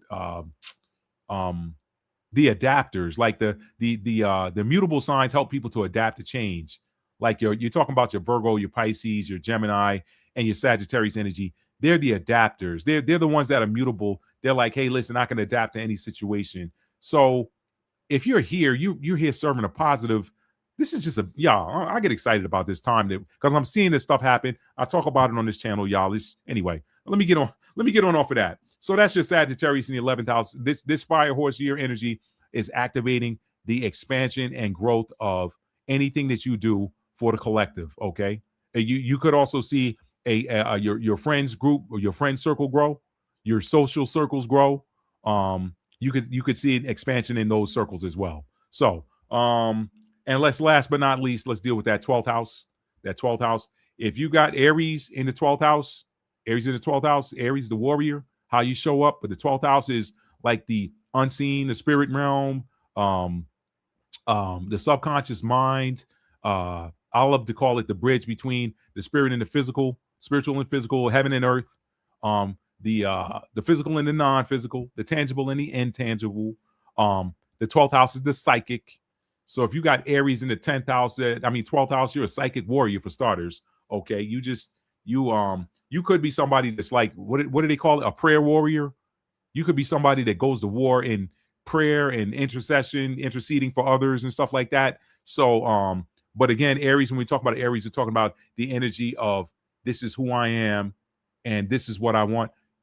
This could be an activation of you appearing or showing up and just saying, hey, y'all, I actually am spiritual and expressing it boldly. I'm spiritual and I'm here to fight for others using my spiritual gifts. Okay. Using my spiritual warfare gifts. And that is very, very necessary right now because you're having Aries in the 12th house is matching the energy of Neptune and Aries. It's matching the energy of Neptune and Aries because Neptune is the ruler of the 12th house. So you are a spiritual warrior in a season of spiritual warfare. You got something very powerful you came here to do. You got something very powerful that you came here to do. Okay. That's Aries in the house that's ruled by Pisces. You're a tool of the Most High. You're a tool of the Most High, or if you for the darkness. I don't know everybody to watch me. I hope you ain't a tool for the darkness in this season because the darkness is going out. But let's assume everybody's high vibrational. You're a tool for the Most High. You're a warrior, a spiritual tool, the Most High sent you here to do war in the physical using spiritual gifts. Okay, that's one way to look at that. So this Firehorse energy is activating that. It's activating it. Now, it's a water house, so it could be a powerful emotional transformation as well. But I don't see this one being all that bad. Why? Because the 12th house is ruled by Pisces, and Pisces and Aries are next door neighbors. So it's not like it's a square. Even though it's fire in a water house, Pisces and Aries are next door neighbors. Pisces dreams it. Aries appears as the dream. Aries is the appearance of the dream. Pisces imagines it. Aries is the appearance of that thing that was imagined. So it's sort of a symbiotic relationship between the two. But anyway, so that's what you're going to see activated. This Firehorse activation for you is going to be an activation of your spiritual warfare gifts. Okay, some of y'all with these DNA and these plasma ejections from the sun and what's happening. Some of y'all could get some of them supercell gifts. I can't even make that up. I can't even make that up. Don't think that some of y'all could be on a watch list. Watch that person right there. That person could have spiritual warfare gifts that manifest in the physical because Aries is the energy of the manifestation in the physical. This person could be a spiritual warrior that has gifts that are going to manifest in the physical where they can make fire come out of their eyes. It's, I don't know. Listen, anything's possible. Anything's possible. When you talk about them ancient Israelites that would go 300, army of 300 Israelite warriors going against 10,000, 20,000, 50,000 soldiers and routing them, somebody has some spiritual gifts. Somebody could do some things spiritual that manifest in. That's that Aries 12th house energy. That's what I'm talking about, okay? All right, let's move on to Leo. Let me get off of that, man. Wow. Let's move on to Leo. Leo in the 12th house. You got Leo in the 12th house. Creativity. You got Leo in the 12th house. It's fire in a water house. But again, this is somebody who has the ability to just somebody who's going to be. This going to be an activation of confidence in the house of spirituality. So this is something else again where you could see the sun shining in that 12th house.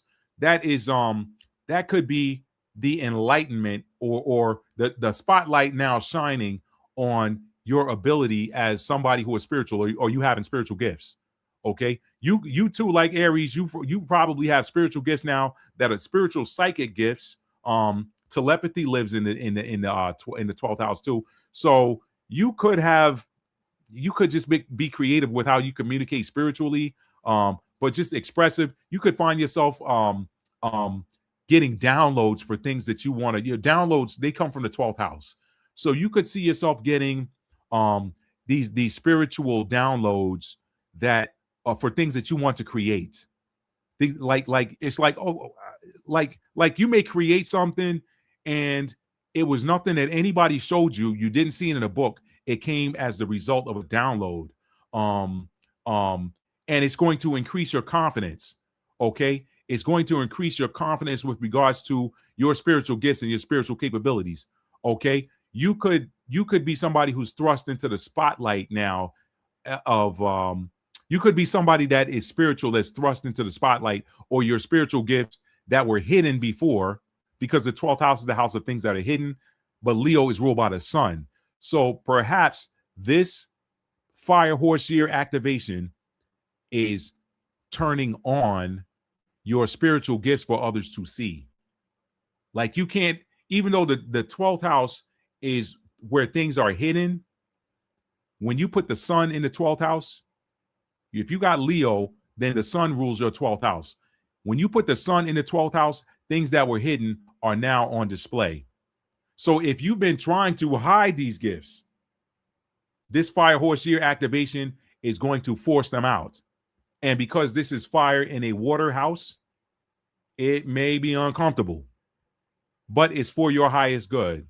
It's for your highest good. And because Leo also is that energy of that stands up for others, it's probably not just for your own highest good, but it's going to make you that bold, passionate, creative, but also strength leader for others. Okay. Pisces is the natural rule of the 12th house, and Pisces in traditional astrology is ruled by Jupiter. So it is about gifts and abundance as well, and giving. Pisces energy, I don't know a Pisces that doesn't like to give. Okay. So these could be the activation of your spiritual gifts for others to see them, so that you can use them to benefit and expand others and expand perhaps people outside of yourself. But that's a powerful placement to have Leo in the 12th house. That fire in the 12th house, y'all. I'm learning something about it as I'm talking to y'all. This is crazy. So yeah, you got gifts that are waking up, or if they're already awakened, they're going to shine brighter. And again, you're somebody who has the ability to create. Wow, that's another one. Leo is the energy of the creator. You have the ability to create things that are spiritual. What is that? What is creating from the 12th house look like? Manifestation. You get these downloads and then you create. That's powerful. Let me get off that. That's Leo in the 12th. If you got Sagittarius in the 12th house, that's an expansion of your psychic abilities, expansion of your psychic gifts. Okay. If you've been restricting yourself, this Firehorse year energy is going to force you into the opposite of that, freedom and expansion. When you've got the energy of wisdom, Sagittarius is the energy of wisdom. It rules over the 9th house of the higher mind. When you put that in the 12th house of the subconscious, that's powerful too. I learned something tonight about y'all 12th house fire signs. Wow. I have learned something about you 12th house fire signs tonight. You guys are actually, fire is power. It's also creativity, expansion, boldness. In the house of, that's Sagittarius. If you got Sagittarius, also Sagittarius being ruled by Jupiter, is in the house of the sign that was in traditional astrology is ruled by Jupiter. You got Sagittarius, Jupiter, sitting on top of a house that's ruled by Pisces, Jupiter. That's a huge increase and expansion that's a marriage of the higher mind with the subconscious. That gives you completion. That's spiritual completion, head to toe. From the superconscious from the superconscious to the conscious down to the subconscious. That is Sagittarius in the 12th. Who is that? Sagittarius in the 12th. That's my Capricorn risings. Wow. And y'all know Capricorn is mystical energy anyway. Like in traditional astrology, Capricorn was the unicorn, and then it became the half fish, half goat. So Capricorn really is the blending of earth and water. That's why Capricorns are very spiritual. They're grounded, but they're also very spiritual. Woo! And you got Sagittarius there. Sagittarius in the 12th house, the higher mind sign in the house of the subconscious. You got 3 layers of consciousness. You got the superconscious, which is your perfect self. That's your higher self, okay? Or your innermost self, depending on how you want to look at it, which perspective you're looking at it from. The superconscious, which is perfect. You got your conscious mind, where the battleground is. Oh, should I do this? Should I not do this? Should I do this? Should I not? That's the consciousness, what you experience when you awake. And then your subconscious is what's deep down in you, the subconscious, okay? Pisces rules over that subconscious. You got the sign of the higher mind, the sign of Christ consciousness in the spiritual house of the subconscious. That also that gives you wisdom, expansion, and perhaps the ability to teach. Some of y'all might be teaching spirituality, okay? Some of y'all might be teaching spirituality as well. This Firehorse year activation could cause some of y'all to it could activate your gifts as a wise teacher, or a teacher of spirituality, or a teacher of the religion of Christ. Not this, when I tell people, quote unquote, Jesus or Yeshua or Yahushua, when I tell people that, well, if you call him Yahushua, you already know he wasn't religious. But when I tell the religious folks that Jesus was not a religious person, they look at me like I got egg on my face or something. He was anti-religious. He was anti-religious. He was counter-religious. He was a revolutionary. Why? Because he was teaching the true cosmic religion, which lives in the 9th house. That's Sagittarius energy. Sagacious, the wise, the sages. So some of y'all could be teaching the religion, the spirituality, the esoteric teachings and principles, the Gnostic teachings of the Christed one. That's beautiful, y'all. That's everything, y'all. I'm through all of the signs. And we are 2 hours and 46 minutes in. I had no idea it was going to go this long, but I just figured I'd split it into 3 instead of just trying to lump them all into one, because I like to give to y'all. I like to give. That's just what I like to do. So let me check these comments, y'all, and then we're gonna shut this video down. I hope y'all got something out of this. Let me make sure I didn't put any. Yeah, I told you I was going notes free tonight. So let's see. Stir what you got. I saw a lot of these. I think I'm almost done with the gifts, y'all. I'm not gifts, comments. Gifts. Stuck in that spiritual gifts thing. Let's see. Bernadette said I have fire signs in my 1st, 5th, and 9th. So this should be a harmonious activation period for you, Bernadette, if you're still here. Sonic Smile, Saturn, Moon, and Mercury in Aquarius, 7th house air. Okay. Nikki, what's up, Nikki? Let's see. I love yellow. Yay, looking younger. Yeah, you're probably looking younger already. You're looking in the mirror. If you don't see it, others do. I promise you that. As a 1st house Leo, I've actually been feeling that. Wow. Bold and fearless, Mars and Leo. Yep. Mad on fire. Thank you, Beauty of Core. I appreciate it. I was shooting from the hip tonight. Sag rising. Yes, I can get hated on because I see through all the bullshit. Yeah. Ha. Mars and Leo, Mercury and Aries, Sag rising, Aries sun. Wow, thanks, Matt. All in alignment as per usual. Y'all, do y'all know how much I appreciate when y'all give me the confirmation? Because y'all, these be downloads. So I'm like, all right, Father, all right, Divine Father, Divine Mother, I'm gonna put it out there. Okay, Holy Spirit, this is what you want me to drop on the channel. I'm dropping it. So I always appreciate you all giving me confirmation, because I know this stuff be accurate for my own life, and I'm like, it can't just be accurate for me, because astrology is just math. It literally is just universal. It's cosmic math. That's all it is. If you can do math, you can understand astrology. If you can do math, you can understand astrology. All you got to do is know what the energies, what the different energies are. What are these 12 major energies? Aries through Pisces. What are these energies? What do these houses represent? Houses 1 through 12. Once you understand those, okay, what do these planets represent? Sun through Pluto. Once you get those 3 groupings taken care of, here are the energies of the planets. These are how these energies are expressed. These are how these planetary energies are expressed. These are how these sign/constellation energies are expressed, and these are the areas of life affected by these or covered in these houses. Once you learn those 3 groupings, the rest of it is just math and putting things where they go. It's really not hard, y'all. If you apply yourself, it's really not hard. The thing is staying in alignment with who you are, knowing yourself, knowing your chart, and then staying in alignment. If you stay in alignment and you're fearless, look for where you have fire in your chart. If you want to know where you're fearless, look for where you have fire, or look for where you have there's some really all of the energies have some sense of fearlessness to them. Some are just more fearless than others. But when you are fearless and could care less about aligning yourself to others that are out of alignment with you, a lot of the problems that we have in life, y'all, have to deal with groups and relationships. Well, if I want to be a part of the group, I got to align myself to what the pack leader, the alpha dog, says in the group. That's a lot of times that's why you have issues between alphas and sigmas.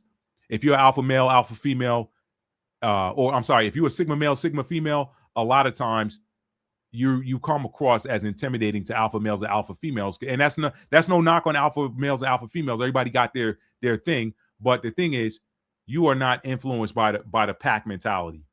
Because what happens sometimes is alphas will butt heads because they're bucking for leadership of the pack. And then when you got a beta don't care. They just want to be part of the group, you know. But when you're dealing with a sigma like the sigma's the lone wolf energy. It's like, I don't need a pack. I'm good. So anyway, I got off on a tangent a little bit. A lot of the problems that we have, y'all, in our lives have to deal with our trying to conform to what others outside of us say who we should be or what we should be doing. Sometimes they're right. Sometimes they're wrong. When they're right, they're just giving you confirmation.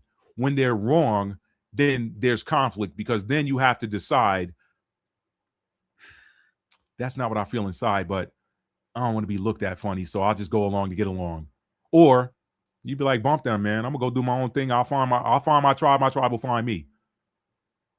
Remember this, y'all. I said this last year. Remember this, and I'm gonna finish up the comments and we'll get off of here. When you look, you observe, and this is a download I got last year. The spirit showed me this waking up. It was 3 something in the morning, and I'm staring at the ceiling. And the spirit spoke to me and said, observe the planets and how they do not leave off their course. Mercury is the innermost ring. Pluto is the outermost ring, okay? And all the ones in between. They never leave their course. Sometimes they come in where they're aspecting each other, and those energies are felt based on the sign they're in.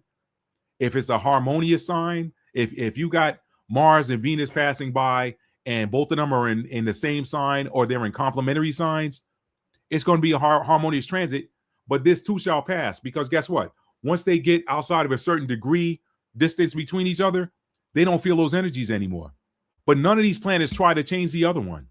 None of them do. Why do we do it here on Earth? Why do we try to change people? No, you got to be like me. No, the truth is there are people that are like you. And there are people who are not like you. When there are people who are not like you, that's like a planetary aspect of a square or a quincunx. I don't understand that person, quincunx, or me and this person don't jive, square. But guess what? I can learn something from them and they can learn something from me. Maybe I learn about myself by going through this difficult transition or transit. Maybe I'll learn more about that type of energy, so that when I come back around and face energy like that in someone else, I don't behave the same way. I understand that they're different from me. Maybe we can find common ground, or if nothing else, we can learn about each other from each other, and then this too shall pass. That's what this is about, y'all. Stay in your lane. Y'all, when you go to the homepage of my YouTube channel, the video I've had up there for 2, 3, 4 years now, well, probably not 4, but 2 or 3 years, I'll leave it there because it is very true. The 2 most important things you could ask yourself, really 3, is who am I? What did I come here to do? And am I doing it? That's all that matters. Who am I? Now, when you start getting into 7th house stuff, it becomes who are we? You got partnerships. You didn't come here to just be by yourself. Some of us meet our partners growing up in the same house. Some of us meet our partners when we leave home. But you didn't come here to be by yourself. So you're going to have partnerships in life, okay? You're going to have people that you agree with. You're going to have people that you disagree with. But at the end of the day, this is your journey. This is your journey, and you are your own energy. You should not try to conform yourself to somebody who is not you. Well, and I'm not saying that you should conflict. Like, there's some people you're just gonna have harmonious, energy with. If you're a water sign, you're gonna pretty much, for the most part, and I'm not just talking about the one sign, because people get stuck in the sun sign. Okay. If you have harmonious sun aspects, that just means your overall core energy, y'all are good together, you're gonna work well together, whatever. But you may have non-harmonious Mercuries. So even though the two of you have harmonious sun signs, you may have conflict in how you express yourself or communicate with each other or understand each other. Well, guess what? If you're in partnership with that person, but there's conflicting energies in the Mercury is what? How we communicate and how we learn. Guess what that means? That means we have to learn how to communicate with that person, but we also learn something from them and they learn something from us.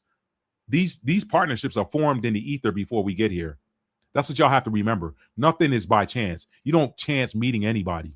You don't chance meet anybody. You meet nobody by chance. Okay? These partnerships are formed in the ether before we arrive here on earth. And they're all for a divine purpose. That points right back to you.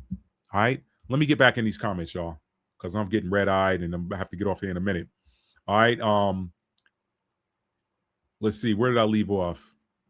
Might need to watch from the beginning when you're done. I'm going to need to watch it from the beginning too, so I can put some timestamps in here.